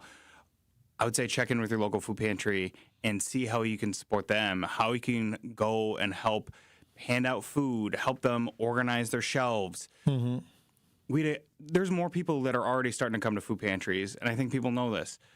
One of our strongest partners came into our office last week, Wednesday, and he had his head in his hands, and he said he's about to run out of food. And he just registered 30 new families. And we're going to see more of that. And as more people come to food pantries, they're going to need more help. You know, the food pantries, they're run by people that volunteer, people that help out at churches. Right. And this is the time of year to step in and figure out what is the best way for you to be able to help. And oftentimes, it's just spending a few hours during one of the food pantry services and making sure that our neighbors can get fed. And as a young deacon, when I was in church, I was a deacon in church when I was coming up, and we would volunteer for a lot of events and a lot of things that help the community, especially during the time of year of November. And Christmas, I guess November and Christmas were the heavy volunteer times of the year. But like I said, when the fear-mongering that you see, the clickbait, stores saying that they're going to only just do a delivery because they don't want nobody to try and attempt to react in a way that could be, not constructive. Yeah, I know what you're referring to. Right. And because I don't want to promote none of that, but these are real conversations here. I know. Is there a real threat that could happen? No, we've heard nothing of that. No. Okay. I've heard nothing about that at all. Mm-hmm. At all. Now, I see it on social media. I know. I see people making posts, saying that now these stores are going to say they're going to deliver curbside pickup, and people can't come in. And I know it's clickbait because they're taking advantage of the people that are kind of afraid to see what's going to happen without the SNAP benefits. I think there's a ton of fear and there's a ton of concern in the community. And I think it's just important to just pause anytime you see something online and try and find out the source and try and find out if it's true or not. This situation changes every single day. And if you and I have this conversation next week, I bet you it's going to be different. Right. Some news will break about something that's happening, and it's either going to get better or it's going to get worse. But we're going to figure it out, and we're working really hard. Are we prepared? I mean, you can't be prepared. I'm just joking with you. I don't know. 250,000 people in Milwaukee. FEMA was just here, I guess. So. I know. And this is coming on the heels of FEMA. It's coming on the heels of all the flooding. But I do. Half the calls I got this week so far, gosh, it's Tuesday. It feels. What is the most alarming call you done had about what's going on in November? I had someone call saying that they had been rolling over some benefits to be able to use they do it every year to host extended family for Thanksgiving. Mm-hmm. And they were really freaked out and concerned, and they were literally in the grocery store about to spend all the benefits because they heard that the card wasn't going to work in November. And we were able to have a conversation with them and stop them from doing that. I mean, they could do it if they want. It's your benefits. You spend them how you want them. But that was one of the things that I saw of someone that was going to lose all their benefits and not have anything to go off of in November when they could have rolled some over and been in a good spot as a family of 5. So I've seen that. I've seen there's just a lot of fear. It's a lot of scared. And it's a lot of people that thrive off of fear mongering. Yeah. They use it as a way to, to bend and manipulate. And I tell people, just calm down for a second. everything can be worked out if you stay calm. And I tell people, if you get tricked into being irrational during this time, you're gonna end up in jail. Yeah. Well, then they'll say, hey, at least I get 3 hots in the cot. I mean, I'm just saying, like, everybody got something slick to say during this time, but for the mass majority of people, I believe that we're resilient enough as a community to get through this. Yes, and benefits are not canceled. Food share program isn't going anywhere. The benefits are paused, they're delayed, but we don't know if that delay is going to be. It all depends on when the government reopens. If the government reopens next week, there's a chance we could see benefits a whole heck of a lot earlier, and then people could get 2 issues of benefits back to back as it's coming at the end of November into December. I've seen plenty government shutdowns, well, a couple in my lifetime. Never, ever have I saw the SNAP benefits being affected. No, last time, 2019, what they did is they issued February food share in January. So what happened is you got 2 issuances of food share in January, and the message then was like, hey, save those benefits for February. That's the only time it's approached us. And the reason why this happened is there's no farm. So the source of funding for food share comes from this federal farm bill, and they haven't been able to get it done. So because of that, it's tougher to be able to find the funds to be able to do this. Right. But there are contingency funds available, but we've been told that that's not going to be used. Okay. Ain't that what the taxpayers' dollars is for? Just in case? Yeah. Everybody getting raises, but the people... All right, let me stop, But I'll say this. When you talk about donations, since they don't have that, volunteer and donations, how can people donate for those that can donate? The best thing to do is to chip in. If you got a few bucks to chip in to your local pantry or food bank, they can take that donation, that cash donation, and turn it into food that the food pantry actually really needs.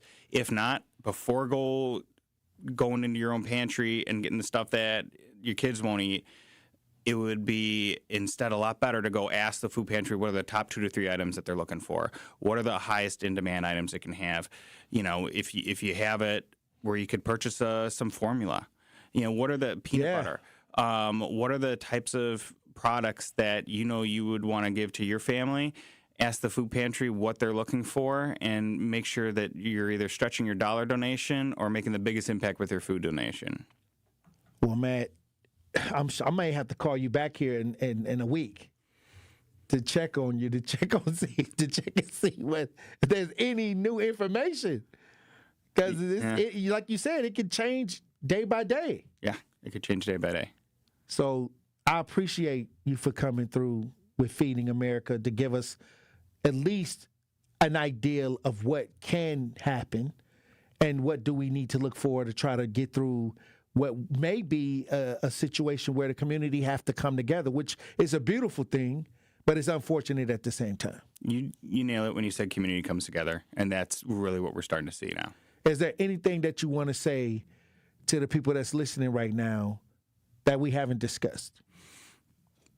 You asked me about the scariest phone call I got, but the best phone call I got was happened this morning of a woman asking me how she can get involved, saying that she's reading things online and she's never given before, she wants to step up. And that's happening in neighborhoods and communities everywhere. People talking to their neighbors and figuring out how they can support each other.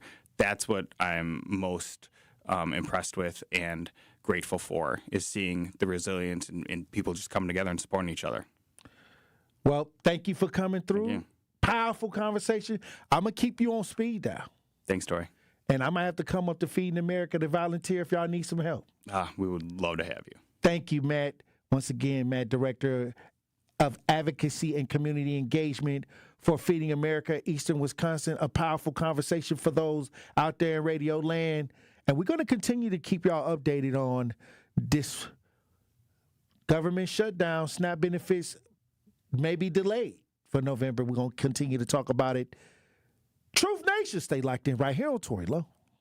Don't touch that dial. The Tory Lowe Show will be right back on 1017 The Truth, The Truth app, and 1017thetruth.com. Immerse yourself in a place where bold ideas are sought after, where all are encouraged to bring their personal flourish. Here, innovation is a way of life. In this city, the beat flows. Together, we're dancing to the rhythm. Forward. Now, it's your turn to grab hold of that energy, where you'll remember not just the meals, the celebrations, or the oncoming coast. What you'll remember is how we made you feel. Come experience Milwaukee, where fresh meets fearless every day. Getting to treatment shouldn't stand between you and life-saving care. The American Cancer Society's Road to Recovery program eases your burden by providing free rides to cancer-related medical appointments. Their trained volunteer drivers are ready to pick you up, take you to your appointment, and bring you safely back home, all at no cost. Don't let transportation keep you from the care you need. Schedule a ride today by visiting their website, cancer.org/transportation. That's cancer.org/transportation. This is your Versity Blood Center of Wisconsin Community Impact Moment on 101.7 The Truth. And what are some of the ways that you're inspiring people? Because, you know, one of the biggest opportunities, in particular in the African-American community, is access, exposure, and awareness. For Versity Blood Center of Wisconsin, we've been here 76 years. Wow. And our mantra is saving the lives you love. So if someone you love needs a blood transfusion and they're in any hospital in Southeast Wisconsin here, that blood's coming from us. And so we're trying to make sure that we're communicating that, because I think folks maybe don't understand that blood can't be manufactured. And summers are always tough because schools are out and we collect about 20 to 25% of our blood from schools. Mm-hmm. So it's always a day-to-day struggle. We say that the blood that's on the shelves is the blood that saves lives. And a lot of times people are compelled to donate when something bad happens. And our mission and our job is to educate folks so that we can get ahead of the curve and keep 3 days of inventory on the shelves. Mm-hmm. So we're in a decent spot right now, but we're on the streets every day trying to inspire people to join our mission. One of our big projects that we're proud of is Versity on King, which is part of the Thrive On collaboration in the Gimbel Schuster building on Martin Luther King Drive. And next year, we're going to open a destination center there. It'll be a blood donation center, but it'll be more than that, because we've realized that we can't be transactional with our relationships in the Black community. We need to do things that are intentional and that show that we're there to stay. But the reason that we're there is because not enough people that look like us donate. And so for disorders like sickle cell disease that disproportionately affect us, the race can matter. But I like to say that, you know, Black folks have a superpower in their blood. 44% of Black blood donors will have this rare trait that makes their blood more likely to be able to be a match for a sickle cell patient. And that 44%, like that is way higher than what we would find in other races. To make an impact by donating blood in your community, visit versity.org today.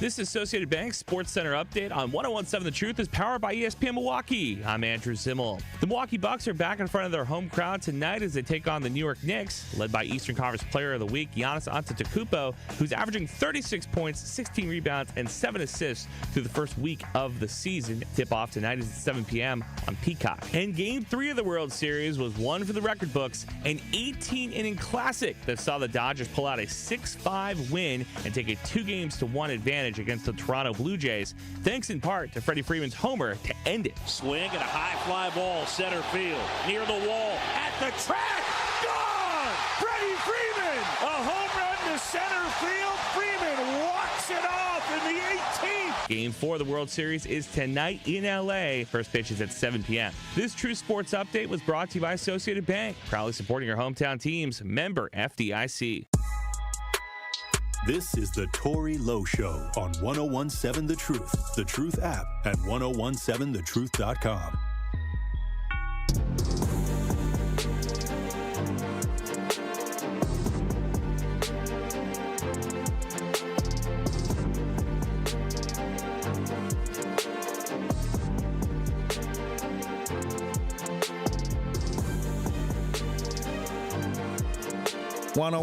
Seven The Truth, Tory Lowe Show. We got guests. We got Shannon Ross, founder, CEO of the community, in studio. Hey, look, I'm going to tell you this. Correcting the narrative. There's a thing going on called Correcting the Narrative. 5th annual celebration. Learning is liberation. Shannon Ross, you work with a lot of people that are re-entering into society. And this is an event that y'all celebrate those that have been re-entered into society and doing well. Yes. That's powerful. Yep. What's going on, Shannon? Yeah, we try to highlight the success stories because what happens so much in society is that the negative stories get put out, and it's like that's all you hear. And then you think a person comes home, this is what their destiny is, right? But there's so many folks that have come home and are doing very well, and we try to highlight even all the different types of success stories, but especially at this, the quieter ones, the ones that you may not hear about. So the ones that really turned their life around and they laying low to get themselves together. Yeah, and they're not doing like the work. known, right? They're doing the work. Yep. When I don't know nobody that work 80 hours a week that got time to talk to a lot of people. Right, exactly. That's what I always tell people. Yeah. Yeah, but that sounds powerful. Like a lot of people don't believe that the system is rehabilitating a lot of people. But you're saying that when people get out, you're working to make sure that you get them in a space of being acclimated back to society. Kind of. We are part of that ecosystem. Where we focus more so is before they come home. So we try to do a lot of work in the prison system to help people. And then there's a handoff to a lot of our partners that do that work after they get out for placement, for all the things that are needed in the reentry space. So when you talk about these partnerships, how important it is to have a program where people that are dealing with the system can come to you and say, hey, look, this is what's going on. I'm trying to, re-entry myself back into life. I'm having these issues. It's incredibly important. I mean, it's not just important when a person comes home. It's important. The work that we do is called pre-entry. So if a person gets out and they haven't had anything, it's going to be real hard to get them together when they hit the streets, right? So how are we collectively helping folks while they're inside as soon as possible? And then that handoff when they get out to some other organizations and efforts that can help them get settled as a free person so that they can start to be what we need them to be in society. And when you do programs like this, what is some of the success stories that you've been having? Because I see the narrative, learning is liberation. Yeah. Y'all having this event. It's the 5th annual event. And in 5 years of doing this, what are you learning about people getting out, being re-entered into society? Is it difficult? Is it? Do they have their problems? How is it? Yeah, I think there's two things I say to that. One is, I think we get caught up sometimes a lot in the space of those of us that do this work where we think people that have a record or coming home, they have a specific difficulty in life that everyone should feel some level of desire to help with, right? And where that's true, people have problems in society, period. Like people that have never been to prison have things that they deal with all the time. And so I don't want to lose focus on how this is just one thing of the larger amount of struggles that people have in society. But in this area, we have an area where we invest a lot of money in people going in. We invest a lot of money in monitoring them when they come home. So what is the return on that investment? And so the importance of being able to have people in this partnership, this collaboration in the ecosystem to support folks that we're paying a lot of money for already, that we can make sure that they are coming back stable. 90 to 95% of people in prison are coming back to society. Who do you want them to be? That's a pretty simple, nonpartisan question. So to have entities that care and that can be there to say, we want you to be this, we want you to be who you can be for everybody's benefit, this is how we can do that. There's no alternative. We're already spending the money. How difficult is it for a person to serve, let's say, 7-8 years, be institutionalized, and then come out into society where it wasn't where they left off? Yeah. The advancement, the technology, things like that. Maybe they got to have a good credit score to get a nice place. Like, how do y'all get past that? Or through the program, they have people that will rent to them decent places and things like that. Yeah, I mean, there's a lot of places that will help with different things, but at the end of the day, the individual is going to be the determining factor. And so, like, who that person is, who they are when they hit the streets, and that goes back to the preparation. Like, how have you been prepared beforehand? And so, yeah, programs can only do so much. They're huge. They're necessary. But how do we get people ready to understand you need to cross that street on your own? And this is how you do that. How do we instill and foster your agency, your empowerment, so that you can be more sustainably successful than just every week you got to get help or something, right? So, like, that's kind of what we try collectively to do, and our work is really heavy on empowerment and an agency. Do y'all find jobs? Y'all deal with jobs? We would job placement? We'll hand people off to the organizations that do that, and while we're inside, we help them understand like what they need through our learning platform, through our newsletter, through just different programs that we have to help people connect with what's possible. So when they get out, the other entities can kind of take the rest of the way. But like that preparation part is where we really try to come in at, and that's what's so key. Correcting the narrative, 5th annual celebration. What's this all about? So every year, 5 years now, since my 5-year anniversary being home was last month, and so we have highlighted these unrecognized success stories. And we also incorporate people that have been on the crime side, right? Like they have been harmed by somebody else. Every event is opened up by somebody who's been harmed by crime, in usually a violent fashion, to talk about how they also want something holistic, that this system is also not working for them. Because this work has to be led and equally aligned with the voices of everyone and those that have been impacted by crime themselves. It just can't be people that have been convicted. And then this year, what we're doing a little different is we have 8 events over the course of 4 days on 4 different campuses with Learning is Liberation, because we have a very college learning education theme. And so all of our honorees have been connected to education-based reentry organizations and efforts. And we have all these things on campuses to tap into the students and the faculty. So that's the different theme for this year. But a lot of free events. The annual celebration itself is November 6th down at UWM. If folks struggle with like paying for the ticket, we're happy to work with them. Like we're not trying to, that's not going to be a barrier if you can't afford the ticket. How can they get to the tickets? So on our website, the-community.org, you can find access to everything that we have coming up and register for any of the free events, or go to buy a ticket if you want. If I can kind of talk a bit about some of the things we're doing, we have some prison birth simulations, which is interesting. It is what it sounds like. We have an organization called the Ostara Initiative. They engage in prison birth work and training women to be doulas in facilities. And there's a lot of negative impacts that come from women giving birth inside because of the way they're treated, right? That, like, kids come out not ready right away. Women are torn from their kids. So they're able to show you what that's like for the women's experience. Do they allow doulas to go inside the prisons? Yes, yeah, and not everywhere. Like, it's kind of work to get into some of these. And so they just started one in the Wisconsin Department of Corrections. So that's very new. But yeah, other states as well have it. We have Reels and Reflections with Culture by Design, where we're showing clips from different higher education and prison documentaries, followed by a panel of national speakers.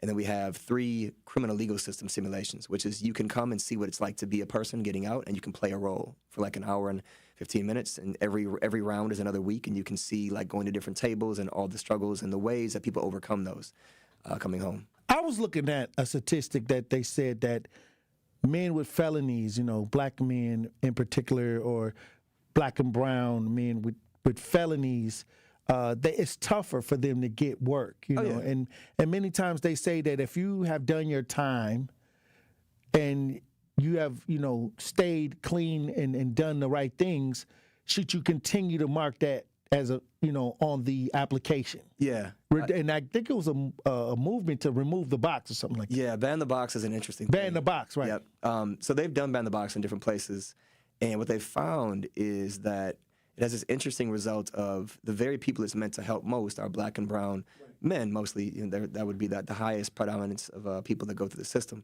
But it's meant to help them more than anything. But what results is that people who are likely, like say you're an employer, right? And you don't want anybody that has a record in your company. Well, once you can't tell that anymore because they banned the box, you're going to use race as a proxy. So what happens is, I can't ask you if you have a record, but I can still see that you're black or brown. Then that becomes a new discriminating factor, right? So it ends up hurting people that are black and brown more than it does white candidates post-incarceration. So it's had an interesting, but it's one of those things where it shows like good, well-intentioned policies don't always actually result in what we want. So now they're not looking for the felony, they're looking for the color. Because they can't ask if you got a record. Right.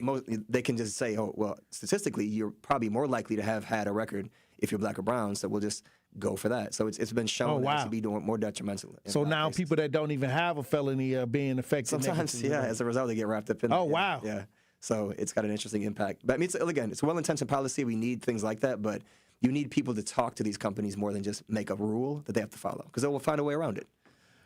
Well, when we run the break, we got to run the break. But when I come back, we had some assembly members in here talking about cannabis, legalizing cannabis, and how those that have been incarcerated through nonviolent offenses, weed, selling the cannabis, they need to have the first dibs. Yeah. I've heard that. You heard that conversation? And I don't disagree with it. I think, like, if you've been the one in the population that's been most hurt by this rule, this law, when it changes, you should be the first one up. Well, we're going to talk about it when we get back. We got Shannon Ross in studio, CEO of the community Truth Nation. Stay locked in right here on Tory Lowe. The Tory Lowe Show returns after this on 1017 The Truth app, and 1017thetruth.com. So let me ask you, when the government, and again, I'm doing the air quotes, tightens the belt, who's standing underneath the belt when it snaps back? This is The Truth Unfiltered with Denise Thomas and Dr. Ken Harris. Don't want you to agree. Honestly, should I be transparent? I don't really care if you agree. I, like you, want to be heard. Sundays starting at 7 on 620 WTMJ and Mondays at 6 on 1017 The Truth. Tracy, going back to the process, and as it relates specifically to the partnership that Old National Bank has with Housing Resource, what does the process consist of when coming through this program? It's a referral process. We work with clients that first-time homeowners that may not have the counseling that they need. They may not have the equity, the down payment that they need. So we refer them to our partners like HRI or Housing Resources, Inc., because we recognize that those organizations, they have the resources, they have the tutorial documentation and all of those things that are necessary for first-time homeowners that don't know the process, may not know the system, may not know what's required for home ownership. So working with Housing Resources, Inc. and other partnerships that we have like through WIDA has been very, very advantageous, not only for us, but also the organizations, but also for the community. Life's better with Drive My Way from American Family Insurance, because we know it's more than just a car. It's your escape pod, your adventure mobile, your memory maker. And we help protect the dreams that drive you. Personalize what you pay for auto insurance and you could save between 5 and 20%. American Family Insurance. Get a quote and find an agent at amfam.com. Products not available in every state. Unsafe driving behaviors may increase your rate. Visit amfam.com to learn more. American Family Mutual Insurance Company, SI, and its operating company, 6000 American Parkway, Madison, Wisconsin. Steinhoffel's Black Friday sale is back, and these deals are too good to wait. Snag huge savings right now, like any size Sealy mattress for just $99, beautiful dining tables and sofas for only $4.99, and a stylish queen bed for only $5.99. Plus, enjoy 36 months, 0% financing. That's 3 full years of interest-free payments. Don't wait for Black Friday. Save big today at Steinhoffel's and Steinhoffels.com. Tired of having the wool pulled over your eyes? U.S. Cellular is offering 4 lines for $90 a month with your choice of 4 of the latest phones for free. No trade-in or hidden requirements. U.S. Cellular, built for us. Terms apply. Visit uscellular.com for details. Join Marketplace Wisconsin on December 10th and 11th, where contract-ready small businesses meet buyers, partners, and mentors. Register now at marketplacewisconsin.com. That's marketplacewisconsin.com. Truck crash? Call Gruber Law Offices. One call, that's all. This is the Tory Lowe Show on 1017 The Truth app, and 1017thetruth.com.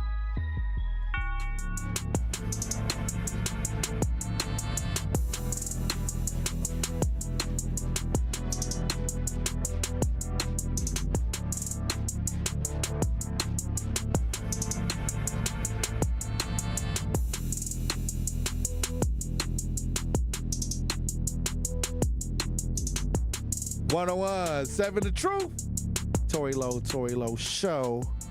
We got Shannon Ross in studio, founder and CEO of the Community in studio. We're talking about re-entry, felons being acclimated back into society.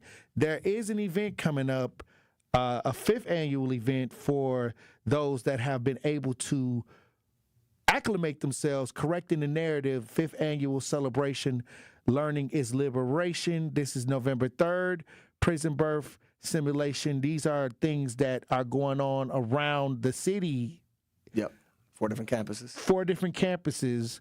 I see Alverno College on here, Mount Mary University, UW Milwaukee is on here as the participating universities. Yeah. But this is something that you're trying to educate. Yes. This is very much set up as an education idea for those that are going through the process of being released back into society? Yeah, I'm glad you asked that question because it's like two different sides to it. One is we want people that have been impacted to come and see what's possible, right? You see success stories, you see what could be, and the programs that are helping people, right? We don't choose the honorees. We select the organizations, different organizations each year. They choose who they think from their program. Who's working the hardest. Good. Yeah, a good example of what they want to highlight. And then also this year we're spending some of our our investment to not just honor them, but give them something that helps them, spending money on, like, this is something that you need to further your walk or your schooling. So, like, we're trying to just give them something as well as being honored. The other side of it is that there's a lot of people that talk about reentry, talk about the justice system. Folks don't always know there's a lot to it, right? This is a great way to come and really get a better sense of what's going on, what's needed, what could be. Immersive experiences, kind of creative, different, unique ways to learn this issue. And so it's free. We really just want people to know about, like, if you have any interest in this or you know somebody who should, this is a great way for them to come and learn more about this topic and why it's relevant. And is there a website they can go to try to get more information on where to go and what's going on? What's the website? Yeah, our website is the-community.org. So everything we do is on there, and right away on the homepage, there should be a link to go right to sign up and learn more about the events. We got Ellis on the lines. Ellis, how you doing, Ellis? Yes, I'm all right. And yourself? Here we go. Is this Ellis? Yes, it is. Oh, wow. How you doing, E? Yeah. How you doing, brother? Hey, I'm shocked. Thank you for calling in. What's going on, E? Well, I had to call in, man, because y'all talking about a topic that I went through firsthand, man. I did, 5.5 years in prison for a nonviolent crime, which was marijuana. And I know what it is to get out to nothing and to start from nothing. But if I can encourage anyone, I would tell them that, don't give up. And I'm at work now. I work for the county. I'm a bus operator. Okay. And, I started off, from the bottom. And with the grace of God, in the last 3 months, I was granted a pardon, a full-blown All right, pardon. congratulations. Get this man a round of applause, and got out there, became a bus operator, and got a pardon for a nonviolent offense. Powerful. Yeah. So it's definitely achievable. See, what I did is when I came home, mind you, I got 7 kids, and I came home and I just made better choices. And I know that, that I made a mistake, and I'm one of them ones that I feel like you shouldn't have to pay for that for your entire life. And it's more about my grandchildren now that I didn't want them Googling me, seeing that I am a felon. So I just kept my head down, and I went to work, and I bust my butt. And, here I am, because I got home in 2004. No more police contact or anything, and just to show the justice system that they failed by sending a person like me to prison. They got absolutely nothing out of it, and I refuse to be one of those statistics that get out and go back. Powerful.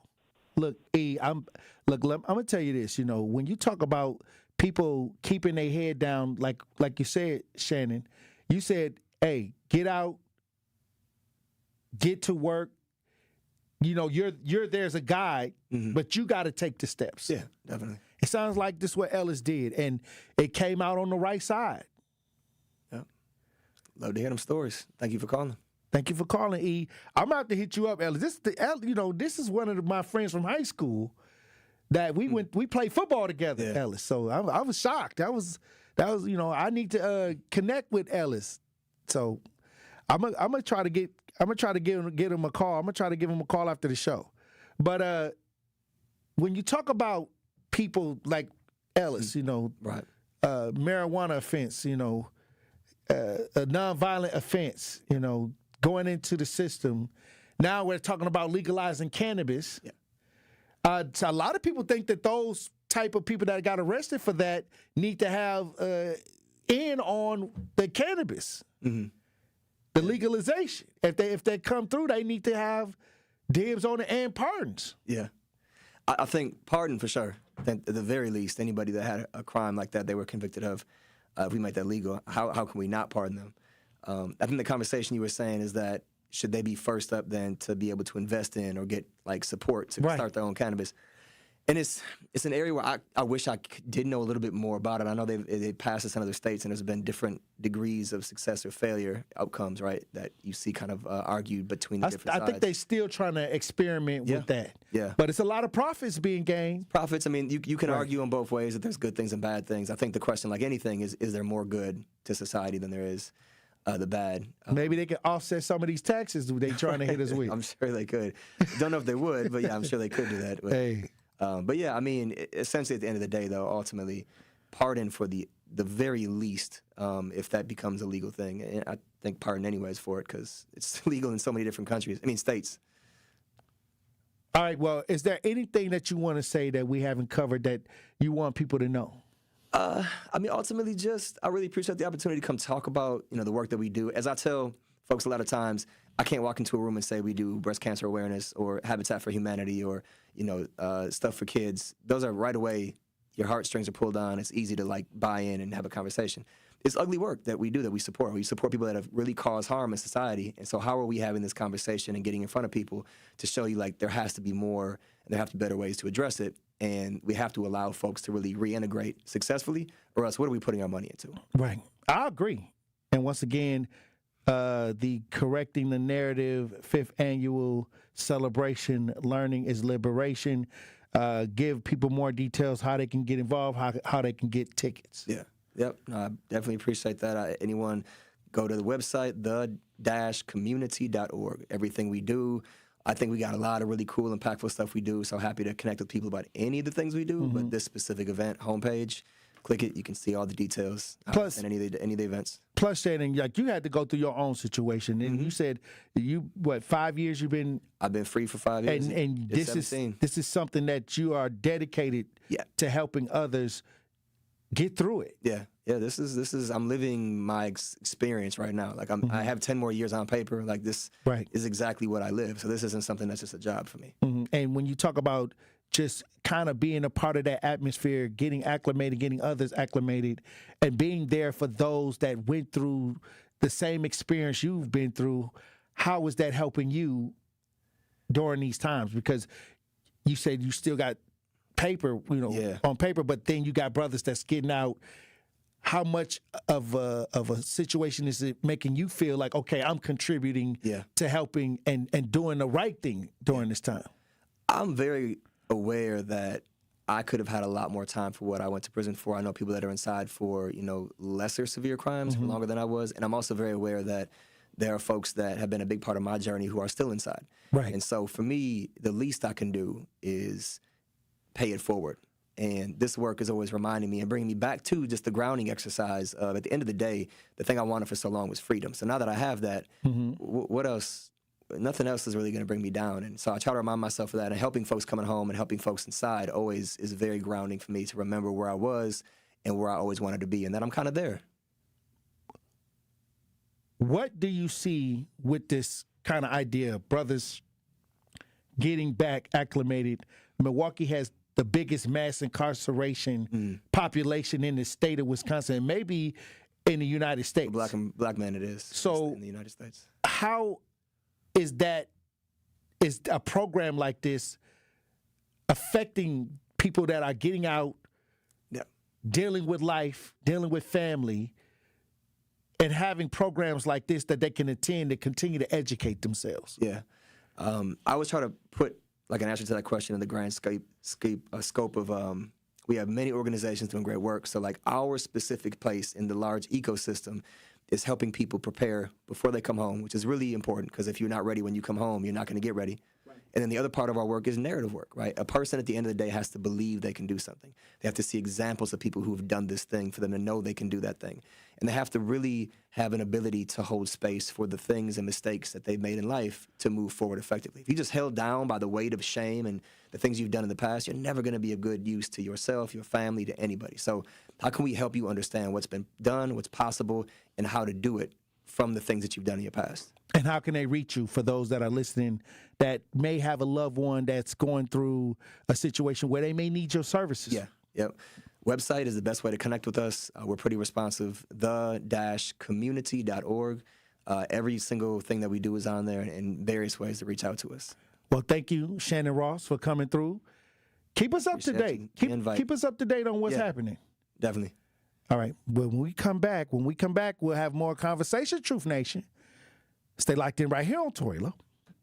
Make sure to tune in to the award-winning 1017 The Truth's Black Business Give Back Spotlight this Friday at 3:57 p.m. The guest for the Spotlight this week will be Ashley Lucas, Senior Vice President, Small Business Banking Manager at Associated Bank. Ashley will discuss best practices for small businesses when choosing a bank to partner with and what things to look for when doing so. That's the Black Business Give Back Spotlight with Ashley Lucas, Senior Vice President of Small Business Banking Manager at Associated Bank this Friday at 3:57 on 1017 The Truth. I'm going to say something. I'm a conservative, as you know. I might not agree with you all the time, but even when I don't agree with you, you crack me up. And the other guy, he just pretends conservative all day. And you do make me think. But when you do better than anyone, you think on your feet. Now that was a compliment coming from somebody who is as Trump-loving as he is, that can appreciate what we do here. Listen to The Truth with Sherwin Hughes, weekdays from 9 a.m. to 12 p.m. The more you listen to your kids, the closer you'll be. So we asked kids, what do you want your parents to hear? I feel sometimes that I'm not listened to. I would just want you to listen to me more often and evaluate situations with me and lead me towards success. We're not adults, so just be there and listen. I just want someone to yap to. And I just feel like I'll be fine if someone just hears me talk and talk and talk and talk and talk and talk and talk. You're doing a really good job. And I don't think I tell you that enough. And I know sometimes we get into it and it's just hard on both of us. But, try to understand me more and I'll try to do the same. Listening is a form of love. Find resources to help you support your kids and their emotional well-being at sounditouttogether.org. That's sounditouttogether.org. Brought to you by the Ad Council and Pivotal. Metastatic breast cancer, or stage 4 breast cancer, happens when cancer spreads beyond the breast to other parts of the body. About 168,000 women are living with it today, with Black women at a higher risk due to various factors. Research has led to treatments that help manage the disease and improve quality of life. The Everyday Counts study explores how nutrition and exercise coaching can support women with metastatic breast cancer. To learn more about the Everyday Counts study in Milwaukee, call 414-955-8819 or email edc@mcw.edu. If you or someone you know has stage 4 breast cancer, please encourage them to call and enroll in this valuable study. Again, call 414-955-8819 or email edc@mcw.edu. You're listening to the new 1017 The Truth, founded in partnership with Associated Bank. Your money works here. 1017 FM, 1510 AM, WGKB Waukesha, and W269DL Milwaukee. Locally owned Good Karma brand station. This is your 1017 The Truth News Update. Hello, everyone. This is Rhea Riley with your news update. An Italian deli damaged by fire hopes to reopen around Thanksgiving. Glorioso's Italian market on Milwaukee's east side has been closed since earlier this month after a fire in the upstairs server room. No one was hurt in the fire. While the fire was contained to the second floor, the owners say smoke damage spread throughout the store. Crews are continuing to work on repairs and restoration, and the last step will be restocking the inventory before they open. Police are still searching for the homicide suspect wanted in the shooting death of Milwaukee's alderman's nephew. District 2 Alderman Mark Chambers Jr. says his 16-year-old nephew Marquise Champion died in a triple shooting last week. Suspect Martell Hare now faces 5 felonies including first-degree reckless homicide, reckless injury, recklessly endangering safety, and possession of a firearm as a felon. He's accused of killing Champion and injuring 2 other teens inside a home near 79th and Hampton last week Monday. If convicted, Hare could face over 141 years in prison. Community members gathered Monday night to voice their concerns about Milwaukee County's proposed budget for next year. One major concern expressed in the the budget hearing is cuts to the Milwaukee County Transit System. Community member John Stowicki. The amount of route reductions and service hours being contemplated for the Milwaukee County Transit System is simply not acceptable. It would leave thousands of riders without affordable transportation options. These riders range from school-age children and young adults on their way to class to the elderly in our community on their way to doctor's appointments, religious services, or grocery shopping. The budget cuts would eliminate 6 MCTS bus routes. County Executive David Crowley has proposed a $1.4 billion budget for 2026. This has been your news update. The Tory Lowe Show continues on the new 101.7 The Truth. Justice Wisconsin, the truth. The most requested advocate in the state. 101.7 FM. The movement continues. Yeah. Milwaukee, stand up. It's Tory Lowe, the truth. From 1 to 4, we about that action, so tap in and let's go. We want that justice. We want all the smoke. From Monday through Friday, trying to bring the city hope. Yeah. Tory Lowe from 1 to 4, Monday through Friday, let's go. We bout that action from the block, and we ready, let's go. Tap in, and it ain't no holding back. We ready. 101.7 The Truth. Tory Lowe. Tory Lowe Show live from American Family Insurance Studio at the Avenue. The movement continues. The marathon continues right here on 101.7 The Truth. Thank you for joining me for the third hour of the Tory Lowe Show. And before we get started, I got news, just sad news that anchor Jerry Taft from WICN 12 has passed. Jerry Taft, I remember he was on the news in the city every day. I think he covered a few of my earlier stories, like when I was out being an advocate. Just once again, Jerry Taft has passed. A legend, a news anchor legend. This is news coming out of WICN 12, somebody that have impacted our community over the years, bringing the news into our homes from WICN. Once again, my condolences go out to the family of Jerry Taft, a longtime news anchor in the community of Milwaukee. And I just wanted to throw that out there. I saw that posted earlier, and it's just one of those things where when somebody is on the news for so long and bringing us the events, the current events that's happening in our neighborhoods every day, it's like they become like family.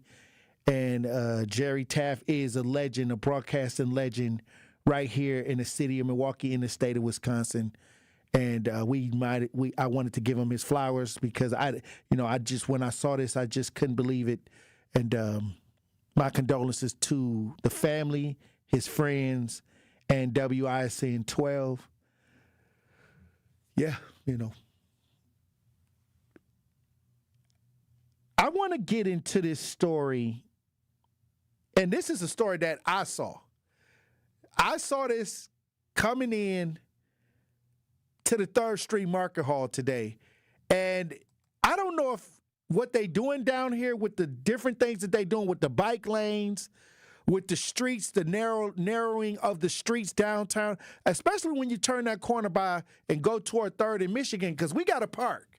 We got to get into the parking structure by 3rd and Michigan. And so they got this new road design that's supposed to be something to prevent not human trafficking, but reckless driving.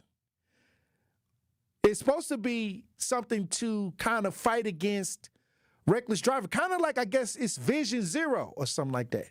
He keep this Vision Zero More format. Of the Tory Lowe Show is next. No, I don't. Okay, I guess they was trying. I guess the frequency was trying to get me to go to break before I about to say what I was going to say. I don't know, Andrew. But what I'm saying is, I saw something today that made me raise an eyebrow. If you're watching this rebroadcast live, I'm downtown and I'm coming in to work, and I see an accident within the new road construction that's supposed to prevent reckless driving. And I got video. Hey, this is your boy Tory Lowe. I'm out here by the 3rd Street Market Hall, and they got all of this weird Vision Zero, I guess, stuff that they got out here to prevent accidents. And look what I'm seeing. So this was made to prevent reckless driving. But look what we got here. We got something over here where there is some type of accident that took place. Somebody look at this. Somebody look at this. They had a bad accident out there where the Vision Zero. Some kind of accident that took place. Looked like somebody got hit from the side. I thought it was supposed to prevent recklessness. I don't know what's this, but I think this is supposed to be the Vision Zero setup.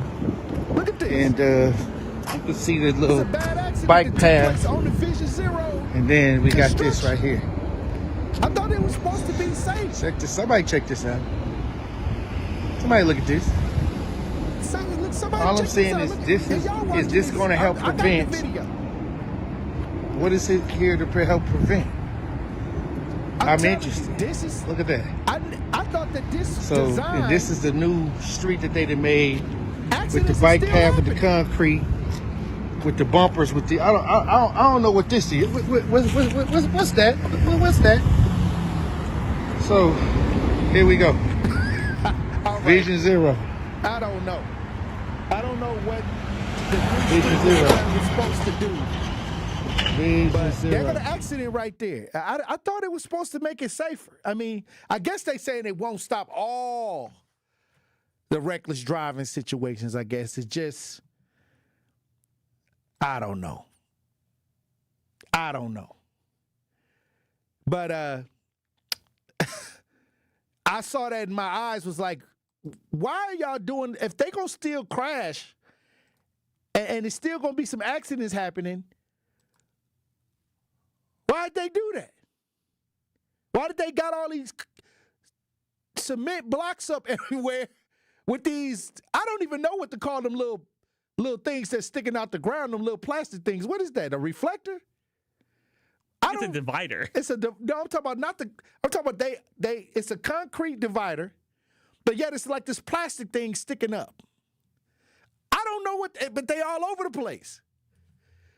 I don't know. Maybe it's kind of like a reflector if you got a car and they hit it and it reflect the light or something. I don't know. But we got Black Conscious on the lines. Black Conscious. How you doing, Black Conscious? Hey, as always, brother, knowledge is self and health is wealth. So what you have is a classic problem with people not knowing how to drive. Right. It's not about reckless driving. It's about people not knowing how to drive and no more courtesy for your fellow driver as you're driving down the road. That was one of those incidents. You're trying to go around. You hit one of the little bumps there, and it sends you up 2 feet, and you freak out. Now, those little plastic things you're talking about, I call those tire punchers. Oh, wow. Because in the winter, you're not going to see the ones that have been written over in the African side of town, and they become little sharp spikes that are going to flatten your tires because, again, we don't have any courtesy, and we're not going to see the ones that are not visible because of the paint is not reflected through the snow. So what we have is people not knowing how to drive and no more courtesy about your fellow driver. Going somewhere fast, nowhere fast. Yeah, but I thought the design was to stop people That's from all it's actually... about, G. It's all about it. That was money wasted. Oh, wow. That could have been sent elsewhere. That is so needed right now. Kind of like the hop. That was the money wasted. That was the money you said you needed. And the zero and it became vision a problem. I do not drive down Capitol from 70 whatever. What was meant to hold the traffic of these million people you want in, 2 lanes, you have reduced it to 1. Right. And everybody's trying to get off work, and it just makes it a bottleneck. But what I'm saying is, if you're gonna do something like this and say it's gonna stop the crashing and the recklessness and the things that go on, and then you walking down the street and it look like Capitol and Fond du Lac, I don't understand. It ain't meant for you to understand. Okay, go you right don't ahead. hold the budget. All right, go right ahead. It ain't meant for you to understand. It's over my pay grade. That's where we getting it twisted. Yeah, it's over my pay grade. Right. You know, it's about the money. It's about the revenue. We cost that, we run that off, and you just got to deal with the problem we have created. Wow. So, your child tear up your car, valuable lesson learned. Teach them how to drive down here. Kia boys tear up the car, hey, we're going to tow that car that was stolen, and you're going to have to deal with that. But guess what? We prevented accidents from happening. Live righteous, Milwaukee. All I know is say vision zero, like no accidents. Is there zero for no accidents? Vision zero? Look like no visibility when you hit the next guy. That's what I'm saying. Like, it's vision one now because it got. At least I've seen one accident. I don't know. Hey, look, when we come back, I want to get into this story about the racist spray painter. This was a story that happened back in March. But this young man turned his mother in for doing rape. Oh, the mother turned him in. Okay, yeah. Okay, so the mother turned him in for spray painting, racial spray painting. We're going to talk about that when we get back. Truth Nation, stay locked in right here on Tory Lowe. More of the Tory Lowe Show is next on 1017 The Truth app, and 1017thetruth.com. From the biggest stars to the greatest moments, Behind the Bucks is Bucks history like you've never heard it before. It's all on Behind the Bucks on the Bucks Plus audio network. Behind the Bucks is presented by Gallagher, your trusted insurance broker and HR and benefits consultant. Available now on bucks.com/plus, the Bucks app, the new ESPN Wisconsin app, and wherever you get podcasts. It's 1017 The Truth. Dr. Ken Harris for Pella Windows and Doors of Wisconsin. Sometimes teams take a timeout to regroup and call the right play. When it comes to your home, Gina Della and her team at Pella Windows and Doors of Wisconsin always have the winning game plan. Check out the championship caliber play call this month. A whole house of beautiful, new, energy-efficient Pella windows for as low as $297 a month, and get this, 0% interest for up to 60 months. That's like running a drive that keeps moving the chains with no penalties and no interest. And I can tell you from my experience, Pella Windows actually stop the drafts. You'll stay comfortable no matter how cold it gets outside. Think about it. Energy savings, comfort, and a great monthly payment you can actually manage. That's why I trust Pella Windows and Doors of Wisconsin, and why this is the right time to make your move. Call today and schedule your free consultation at PellaWI.com. Certain restrictions apply. Ends 10/31 of 2025. We believe that self-care isn't selfish. I'm Maddie from Sweet Talks, a women-owned and operated medical spa fostering self-love and confidence. We believe that beauty is about feeling empowered from within, and it's truly a passion for our team at Sweet Talks. Your goals are our goals. Our services go beyond injectables, including facials, lasers, medical weight loss, hormone therapy, and more.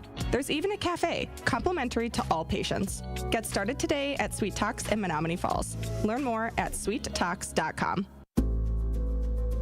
At Gruber Law Offices, we take great pride in helping those who have trusted us after a serious accident. Our team has the knowledge, resources, and experience to get you the results you deserve. Don't wait to get the help you need. Make the right call. Call Gruber Law Offices today. Proud partner of your Milwaukee Bucks. One call, that's all. Are you ready to do some baking? Because it's We Energy's cookie book time. This year's book is packed with dozens of cookie recipes to bake and share. We're sure you'll find a few new favorites. Pick up your copy of this holiday tradition from We Energies at one of our drive-through distribution events. Go to WeEnergies.com to find an event near you.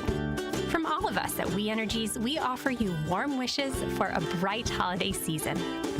We Energies. Energy you can depend on. This is the Tory Lowe Show on 1017 The Truth, The Truth app, and 1017thetruth.com.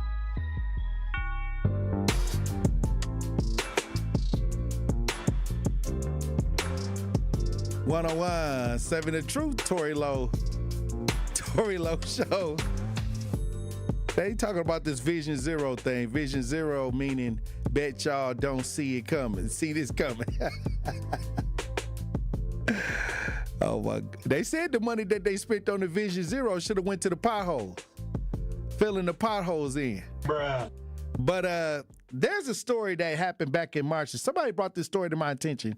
White teen turned in by his mom for spray painting racist graffiti on school buildings. Now, we always say that you gotta, if you got a relative out here doing things they ain't supposed to do, to step forward. And salute to this mom, because clearly she wasn't for this. Her son spray painting racist graffiti on the school building. Salute, because I'm telling you, we got to stop allowing our relatives to get away with stuff, ridiculousness. We got to come up with a rule. I don't know how they implemented the no snitching rule that everybody follow and ain't even gangster and ain't even in on the crime. I don't know how everybody just took on this idea that's allowing criminals to thrive. I don't know why, but we got to reverse it. We got to stop people from doing the ridiculousness, and that's why we got problems with public safety right now. The social acceptance of foolishness is running rampant. But this mother, we need to get her a reward for coming forward and coming against her own baby, her own child that was out there spraying graffiti, racist graffiti on school buildings. We got some video if you're watching this, we broadcast live. This happened back in March, I don't see how we missed this story. But we got some audio on this if you're listening. Check it out. A former Afton student and graduate faces 2 counts of property damage motivated by discrimination. Investigators believe Patrick Sloan spray painted racial slurs, swastikas, and threatening messages on the outside walls of Rogers Middle School and Afton High School. Fox 2's Kelly Hoskins spoke exclusively with the mother of the suspect about the arrest. We're right outside of Afton High School, where 18-year-old Patrick Sloan's mother says that he was a former student here. Police say that he's now been charged with 2 felony counts of property damage motivated by discrimination. His mother says that she decided to turn him in to authorities because his actions are unacceptable. Police say Sloan spray-painted racist messages and swastikas on Afton High School and Rogers Middle School. Now his mother is breaking her silence. She did not want to give her name and says her son was not raised this way. He's 18, but he's very naive. This has just been a nightmare for us. According to investigators, Sloan stole cans of black spray paint from a hardware store before the first incident, and it was all caught on camera. Police say he was identified by family members and even admitted to one of them that he was responsible. I was aware of the incident, and after review of the security footage, I realized that it was my son. So I did what I feel is the correct thing to turn him in. I don't accept his behavior. Sloan remains in custody on a $25,000 bond with no court date yet scheduled. The Afton School District has since removed the graffiti, but his mother is still grappling with the impact of the hateful messages and says her family does not condone his actions. He's become involved with a radicalized political group, and they had a march last Tuesday. He was considering marching with them. So his intent was to stir up the community, which he very well did. He is not of that belief system, and I am truly sorry for the concern and hurt that has been caused in the community. Now, this is what we need. This is what we need. Give this woman a round of applause. Throw that in jail for trying to bring fear and terrorizing the community. That's no different than what the woman came here and told the truth a month and a half ago, said to her son she birthed a psychopath and said he was going to be at the gas station on 27th and Capitol terrorizing the community, and came forward and spoke out against what she knew wasn't right. See, this is what we need. As we move forward, y'all need to step forward and stop the ridiculousness that's going on. Whether it's racial, whether it's criminal, but the harm in the innocent life, we got to take back power. We got to take the power back. And only how we going to take the power back is go against the ideas of today, which is to socially accept ignorance or people that are bringing harm to others and try to feel like we got to still have some loyalty to that. You don't have no loyalty, no fool. That somebody that's out here breaking the rules, out here causing damage and harm to the community, it's no loyalty to that. Loyalty is when somebody's doing the right thing and trying to put the family or put y'all in a better space and working hard to develop a great character. That's loyalty. Stupidity is dealing with somebody that's out here reckless, harming innocent life. And you thinking you doing something honorable because you want to stand 10 toes down because that's your friend or that's your buddy. Pretty soon it's going to be you. You're going to feel the effects of that kind of mentality. You're the one that's being loyal. You're the only one that's being loyal because when they see you as a threat or when they see you as prey, you're going to find out you should have told the police on the first victim before you came a victim. Understand what I'm saying, Truth Nation?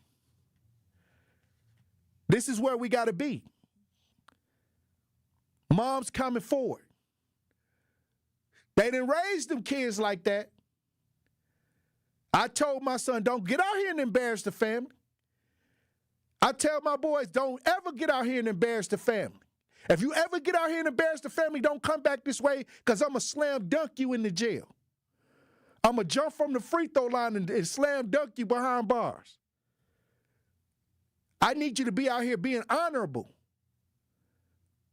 I need you to get out here and be respectful. Don't embarrass the family. Just like my grandma told me. My grandma told me the same thing. Grandma told me, don't get out there and embarrass the family because I ain't going to come out there. And I said, okay. And I ain't never did nothing to make grandma feel bad about what she raised. And we got to start doing that. This is the time. This is the time. I had a couple mothers come on the show and told that their sons was out here doing things that they weren't supposed to do to warn the community. We got Brother Love on the lines. How you doing, Brother Love? Hey, Tory. Happy Monday, man. Happy Monday. Blessings. No, it's Tuesday. Hold on, it's Tuesday. Hold on. You got. Yeah, it's Tuesday. Oh, okay. My bad. It's okay. Yes, brother. I agree with you that we need more unity in the community. We need more harmony, love, and understanding. And Tory, I just want to thank you for doing a good job and a positive job and bringing a powerful perspective to these issues. And I'm rallying behind you 100%, brother. Hey, thank you, Brother Love. I appreciate that. You know, this is where we have to change the narrative. And many times we've been fed a narrative that work against our best interests. Well, it's a new day. It's a new time. And people all over are saying no to the foolishness. It's time. It's time to rise above and make a change and make a difference in our decision making and not socially accept the foolishness. Reprogram your mind. Hey, look, when we come back, Truth Nation, We'll have more conversations. Stay locked in right here on Tory Lowe. Don't touch that dial. The Tory Lowe Show will be right back on 1017 The Truth, The Truth app, and 1017thetruth.com. Ready to buy your first house, move into your forever home, or simply refinance? At Associated Bank, they've got you. With the right lending plan and guidance, you can achieve your dreams. Your financial goals are much closer than you think, and Associated Bank is excited to help you reach them. Learn more at associatedbank.com/lending or ask a banker for details. Subject to credit approval. Member FDIC, Equal Housing Lender.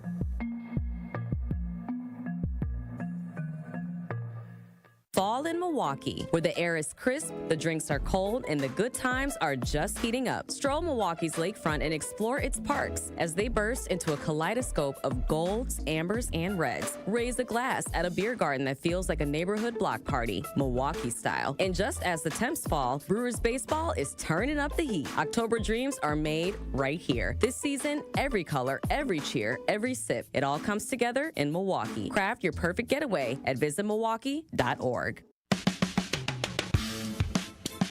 It's time for Truth Takes, a thought-provoking commentary on the award-winning 1017 The Truth. Here is Sherwin Hughes with his truth.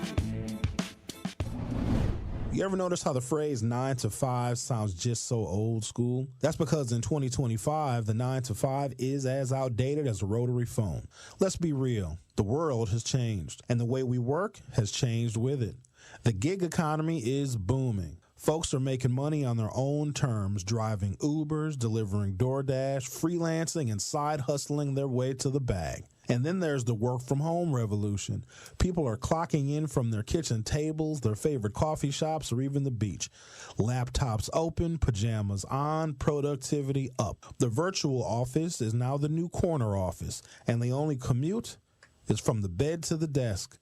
Let's not forget about the digital nomads, those bold souls who turn the world into their workplace. They're sending emails from Bali, closing deals in Barcelona, and living life on their own schedule. No time clock, no cubicle, just Wi-Fi and a dream. And 21st century entrepreneurship, well, it's a whole new game.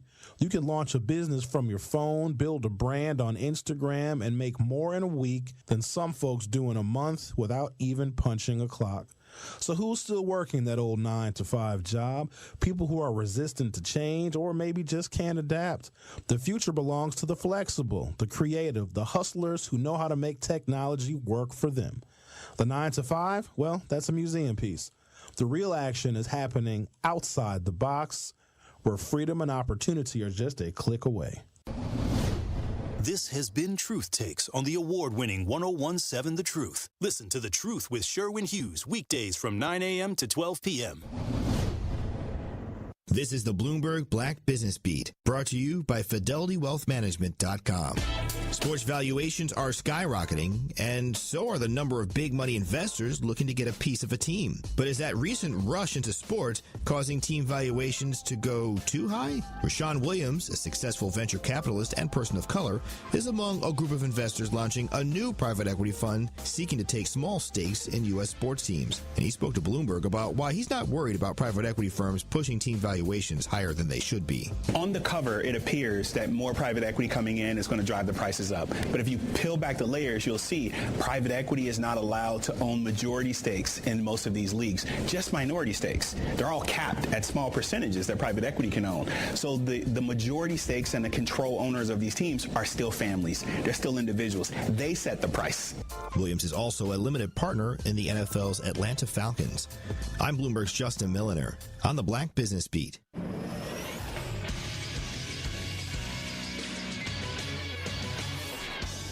This Associated Bank Sports Center update on 1017 The Truth is powered by ESPN Milwaukee. I'm Andrew Zimmel. The Milwaukee Bucks are back in front of their home crowd tonight as they take on the New York Knicks, led by Eastern Conference Player of the Week, Giannis Antetokounmpo, who's averaging 36 points, 16 rebounds, and 7 assists through the first week of the season. Tip-off tonight is at 7 p.m. on Peacock. And Game 3 of the World Series was one for the record books, an 18-inning classic that saw the Dodgers pull out a 6-5 win and take a 2-1 advantage against the Toronto Blue Jays, thanks in part to Freddie Freeman's homer to end it. Swing and a high fly ball, center field, near the wall, at the track, gone! Freddie Freeman, a home run! Game 4 of the World Series is tonight in LA. First pitch is at 7 p.m. This True Sports Update was brought to you by Associated Bank, proudly supporting your hometown teams. Member FDIC. This is the Tory Lowe Show on 1017 The Truth, The Truth app, and 1017thetruth.com.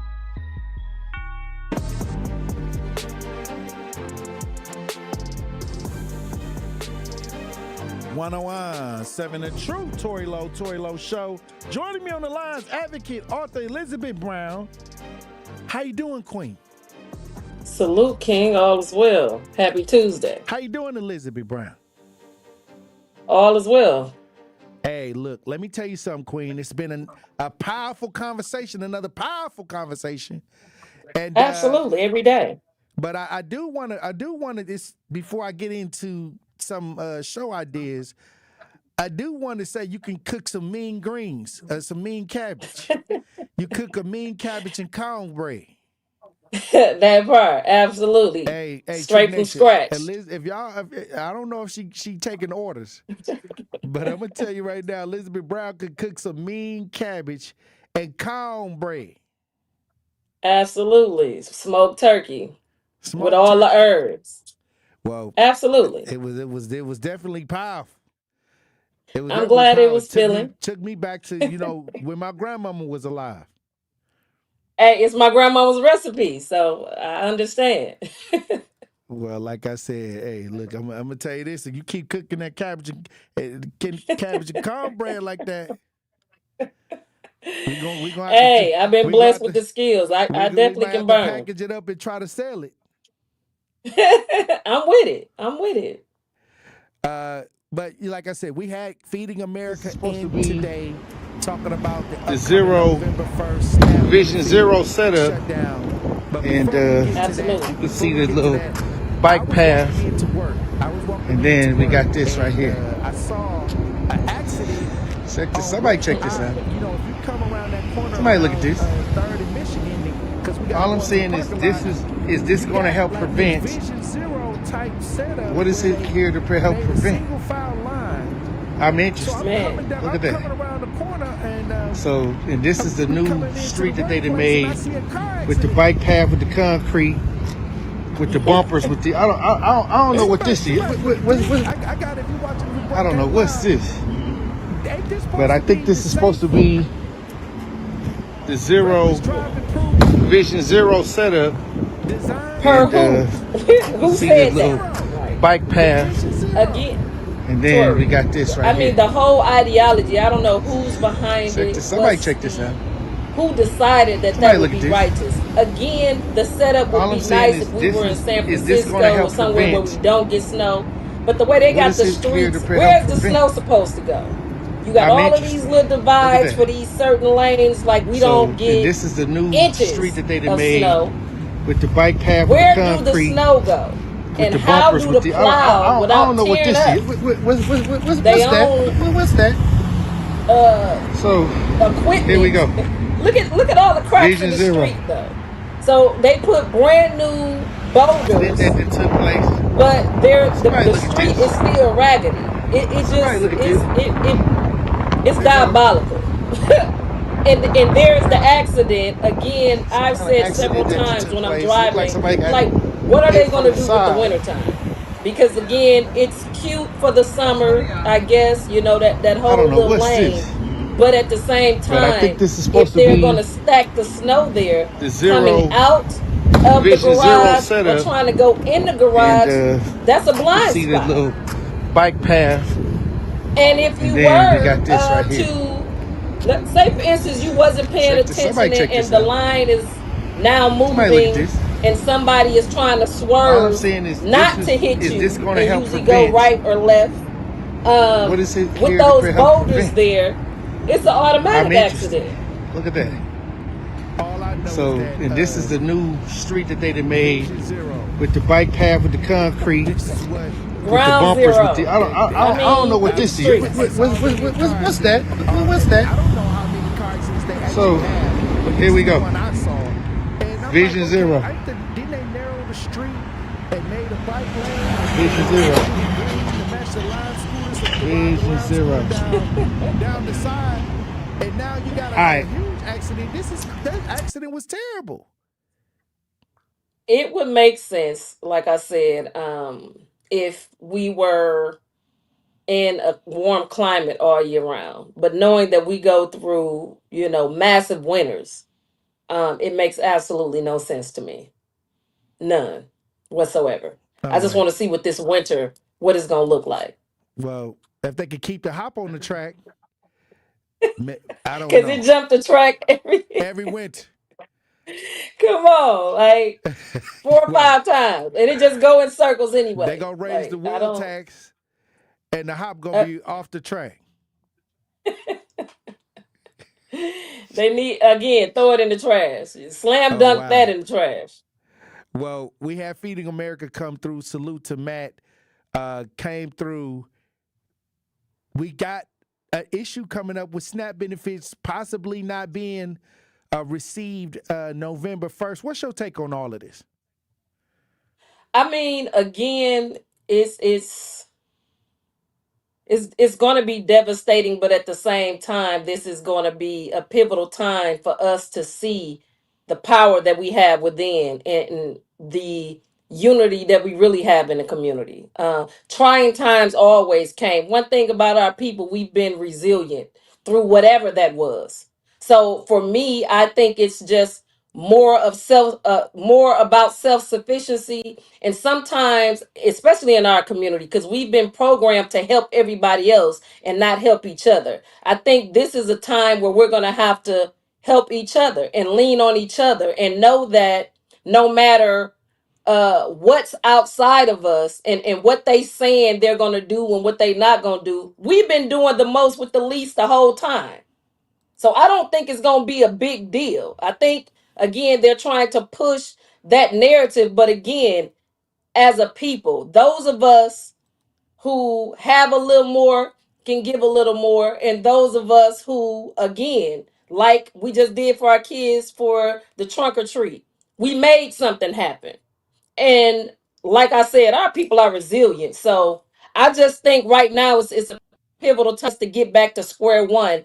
And that's helping each other and being self-sufficient in our group and not outside of our. So is it going to be devastating for a minute? Yeah, because we've been used to being able to lean on certain things and having certain things, but in reality, everything we need, we have. And now it's going to be us having to need each other. And I think it's going to be a perfect place for us to begin to understand that everything we need, we have within ourselves and we have within each other. So we're going to make it do what it do. That's sounding powerful. That's because it is. We powerful. We've seen worse times. This time is we just gonna have to vote Trump. And I think we're gonna make it like Matt was saying, you're gonna have to maneuver. And who better at making more out of less than us? I mean, we already being taxed to the max. We getting blood out of a turnip right now. And we're still making it happen. So the reality of what's about to take place, if it continues and it don't happen, don't worry about it. Don't have that fear. Know that if you put forth the energy, what you need is gonna come to you. We gonna make it happen. Also, I wanted to discuss the teen that was turned in by his mom for spraying spray painting racist graffiti on a school building. This happened back in March, but I see more mothers are saying, hey, you weren't raised like that, and I'm not going to stand for it, and you can't even come back here. We're going to try to, get you, the help you need. To get you the help you need. Absolutely. Turn you in. And it was mothers that came on the Tory Lowe show and warned the community about what their sons were doing right here before I even got to this story. So I see that people are starting to say, hey, look, I'm not going to support this foolishness. Absolutely. And I think that's a good thing. You have to stand 10 toes down. If you don't stand for something, you fall for anything. And right now we're learning with the lackadaisy mentality that we've had with our children and with each other. that certain things, again, when you are of value and you represent value, you don't accept anything and everything, you know. And sometimes we have to give our children the tough love, because if we don't prepare them, the world will demolish them, because again, there is no love in the streets. Don't nobody really care about what you got going on. But the woman that gave life to you, when she's willing to stand up and allow you to take your lashes, because you already know that you wasn't raised like this, the ideologies that you want to take on, you have to understand, for every action there's a reaction. For every decision you make, there's a consequence. And if you out here harming innocent life and you're causing issues that you're not being a part of the solution but a part of the problem, I'm turning you in too. Hey, look, I told people, you don't come around me harming innocent life. I love you enough to teach you. Hey. Whatever that look like. We could do anything. We could get anything done, but that's not one of them. Period. It's unacceptable. Hey, look, when we come back, I want to get your final thoughts on today's show, Elizabeth Brown. Truth Nation. Stay locked in right here on Tory Lowe. Don't touch that dial. The Tory Lowe Show will be right back on 1017 The Truth, The Truth app, and 1017thetruth.com. Milwaukee, the time is almost here. We've been entering Truth fans into the Gruber Law Office's 5K giveaway for the past 3 months. And on Friday, October 31st, we finally pick our next Gruber Law Office's One Call That's All $5,000 giveaway winner. Be sure to tune in to The Truth in the Morning on Halloween so you don't miss your call, because if you do, we will go down to the next caller until we find our $5,000 winner. There's nothing spooky about the 5K giveaway. Milwaukee Black Talk, 1017 The Truth. Truth Nation, you have to be there on Saturday, November 1st at Destiny Youth Plaza near North 76 and West Good Hope Road. Join Mayor Cavalier Johnson for the Milwaukee Fatherhood Summit happening from 9 a.m. to 2 p.m. It's the one-stop shop resource fair connecting families with job opportunities, child support assistance, health education, vaccination, and screenings, financial empowerment and credit repair support, legal assistance, all in one place. You can't beat that. Bring your teams to explore internships, job readiness, and mentoring opportunities that build their future. Register early. Don't wait. Everyone is welcome. Visit milwaukee.gov/fatherhood to sign up as a participant, a vendor, or volunteer. That is milwaukee.gov/fatherhood. For more information, call 414-286-0222. That is the Milwaukee Fatherhood Summit on Saturday, November 1st from 9 a.m. to 1 p.m. at Destiny Youth Plaza near North 76 and West Good Hope Road. Life's better with American Family Insurance, because we know you love working weekends. If it means working on your dream home, both inside and out. And we're here to help protect those dreams so you can enjoy peace of mind. Save up to 40% when you bundle home and auto. American Family Insurance. Get a quote and find an agent at amfam.com. Products not available in every state. Some exclusions apply. American Family Mutual Insurance Company, SI, and its operating company, 6000 American Parkway, Madison, Wisconsin. Ready to hit the road in your new car? At Brewery Credit Union, we make it easy with affordable payment options on auto loans designed to fit your budget.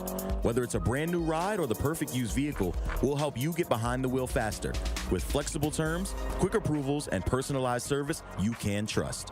Don't wait. Start your journey today. Apply online at brewerycu.com or visit us at Brewery Credit Union. Federally insured by NCUA. Don't let a trade-in get in the way of the phone you want. Now you can get $1,000 off any phone with no trade-in required. And we'll pay off your current contract when you switch. U.S. Cellular, built for us. Terms apply. Visit uscellular.com for details. Happy kids heal faster. And that's why Starlight is dedicated to improving the mental well-being of sick kids across the U.S. Learn how at starlight.org. Proud partner of your Milwaukee Bucks. One call, that's all. This is the Tory Lowe Show on 1017 The Truth, The Truth app, and 1017thetruth.com.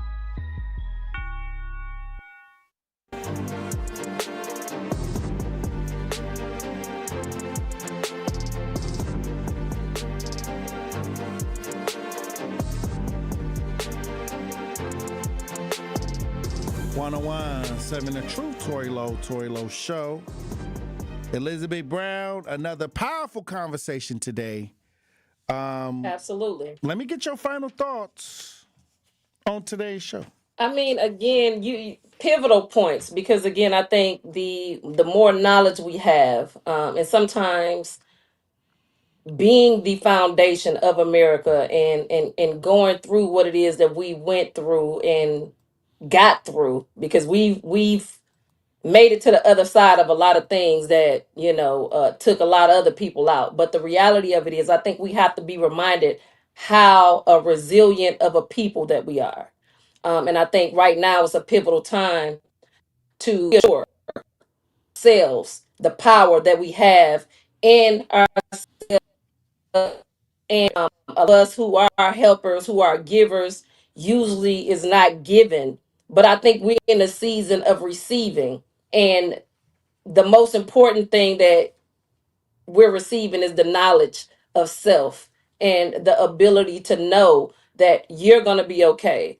We're going to be okay, because we're going to make sure that we're going to be okay. The reality of that is your show every day is hitting pivotal points to alleviate the fear that has been programmed in us for a long time, that we need people to do this and we need people to do that. No, we need to believe in ourselves, because we are the original people. We were the ones who really did all the work and made sure everybody else was okay. Everybody's comfortability is built on our backs. So in these trying times, we just need reassure ourselves that if we gave it for everybody else, we're going to make sure we're going to have it for ourselves. And with that being said, again, community, all we have to do is know that we are who everybody else needed. So we damn sure can be who we need in these trying times. Again, we've been through worse battles. We've always made more with less, and now is no different. We're going to be all right. And when we talk about dealing with the community, I think that many times, and I've said this many times before, I think that when problems come, I look outside of my community for help, or I look outside of people that look like me to try to come help me. I think that we've been trained to look outside of us and programmed to just say, okay, no. So you telling me nobody that look like me know what to do? You know what I mean? And that's a lie, because we out here doing it every day. Make it make sense. And I think that we have to reprogram our minds to say, hey, look, we got to get back to us and get back to the needs of our community, where we have been going with very little or without for a long time, and making something out of nothing for a long time. I mean, the resilience, like you said, is incredible. And there's there's no SNAP benefit in the world that can stop us. Even if they don't have it, we're going to still find a way to make it through.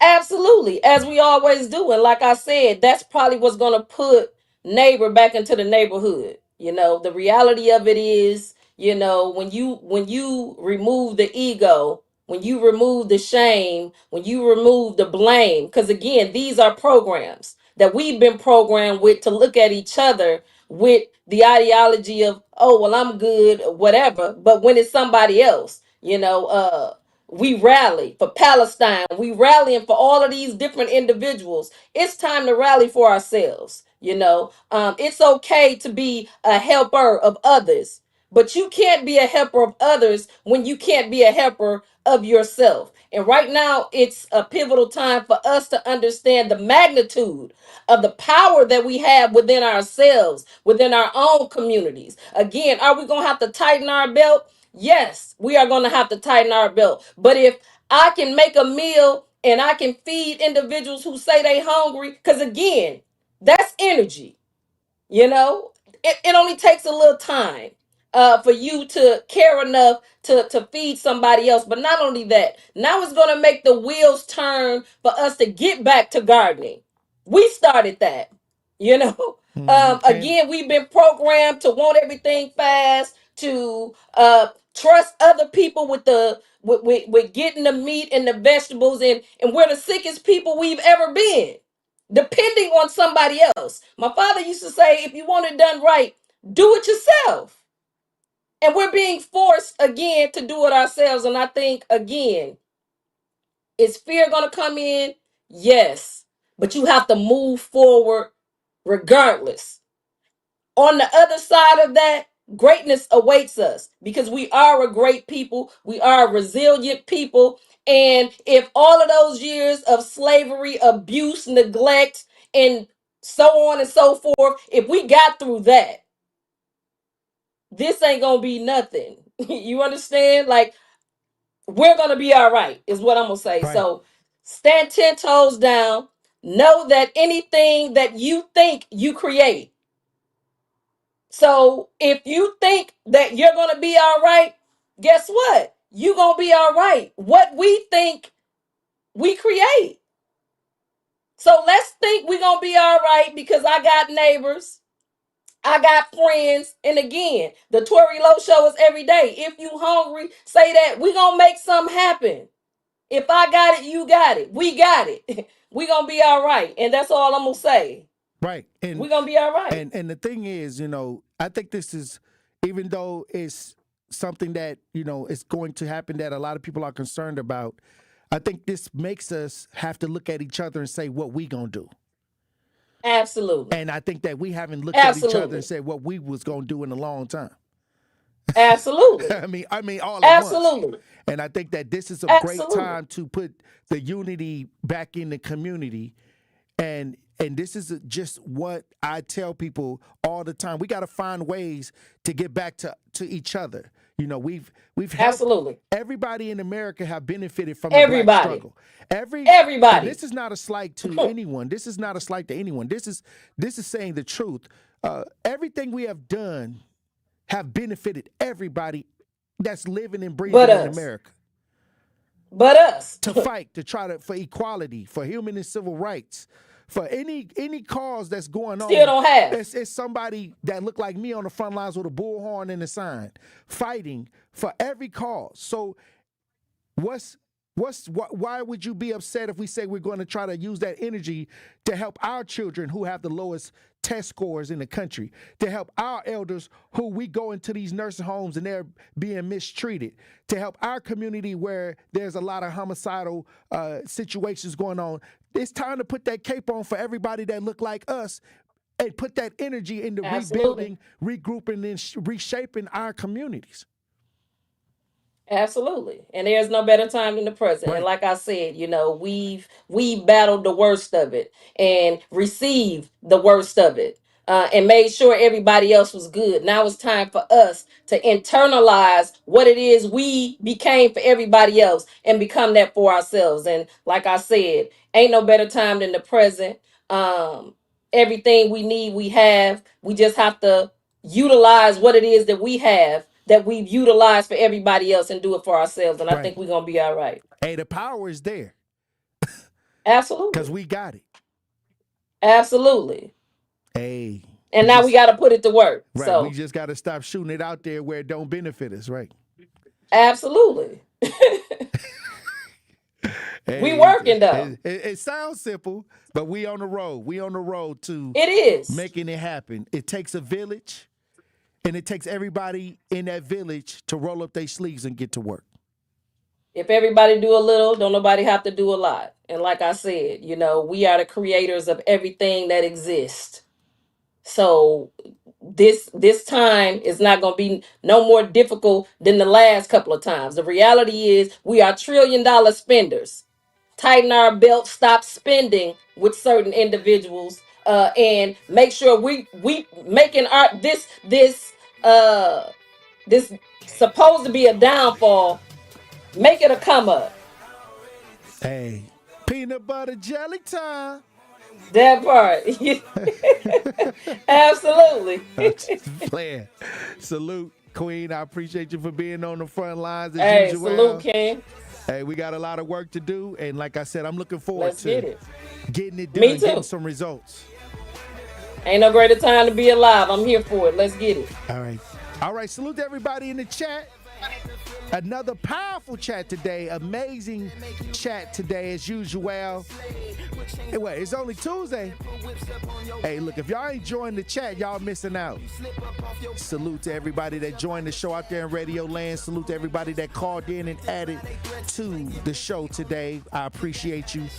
Hey, look, we got a lot of work to do, and no matter what happens in November, we here. We the ones that's gonna make it change. We the ones that's gonna handle it. Understand what I'm saying? What they say, they used to have a song called I Got the Power. Hey, what more can I say? Keep your head on a swivel. Green don't always mean go and look both ways before you cross the streets. I love you. Dr. Ken Harris up next. To hype up your day,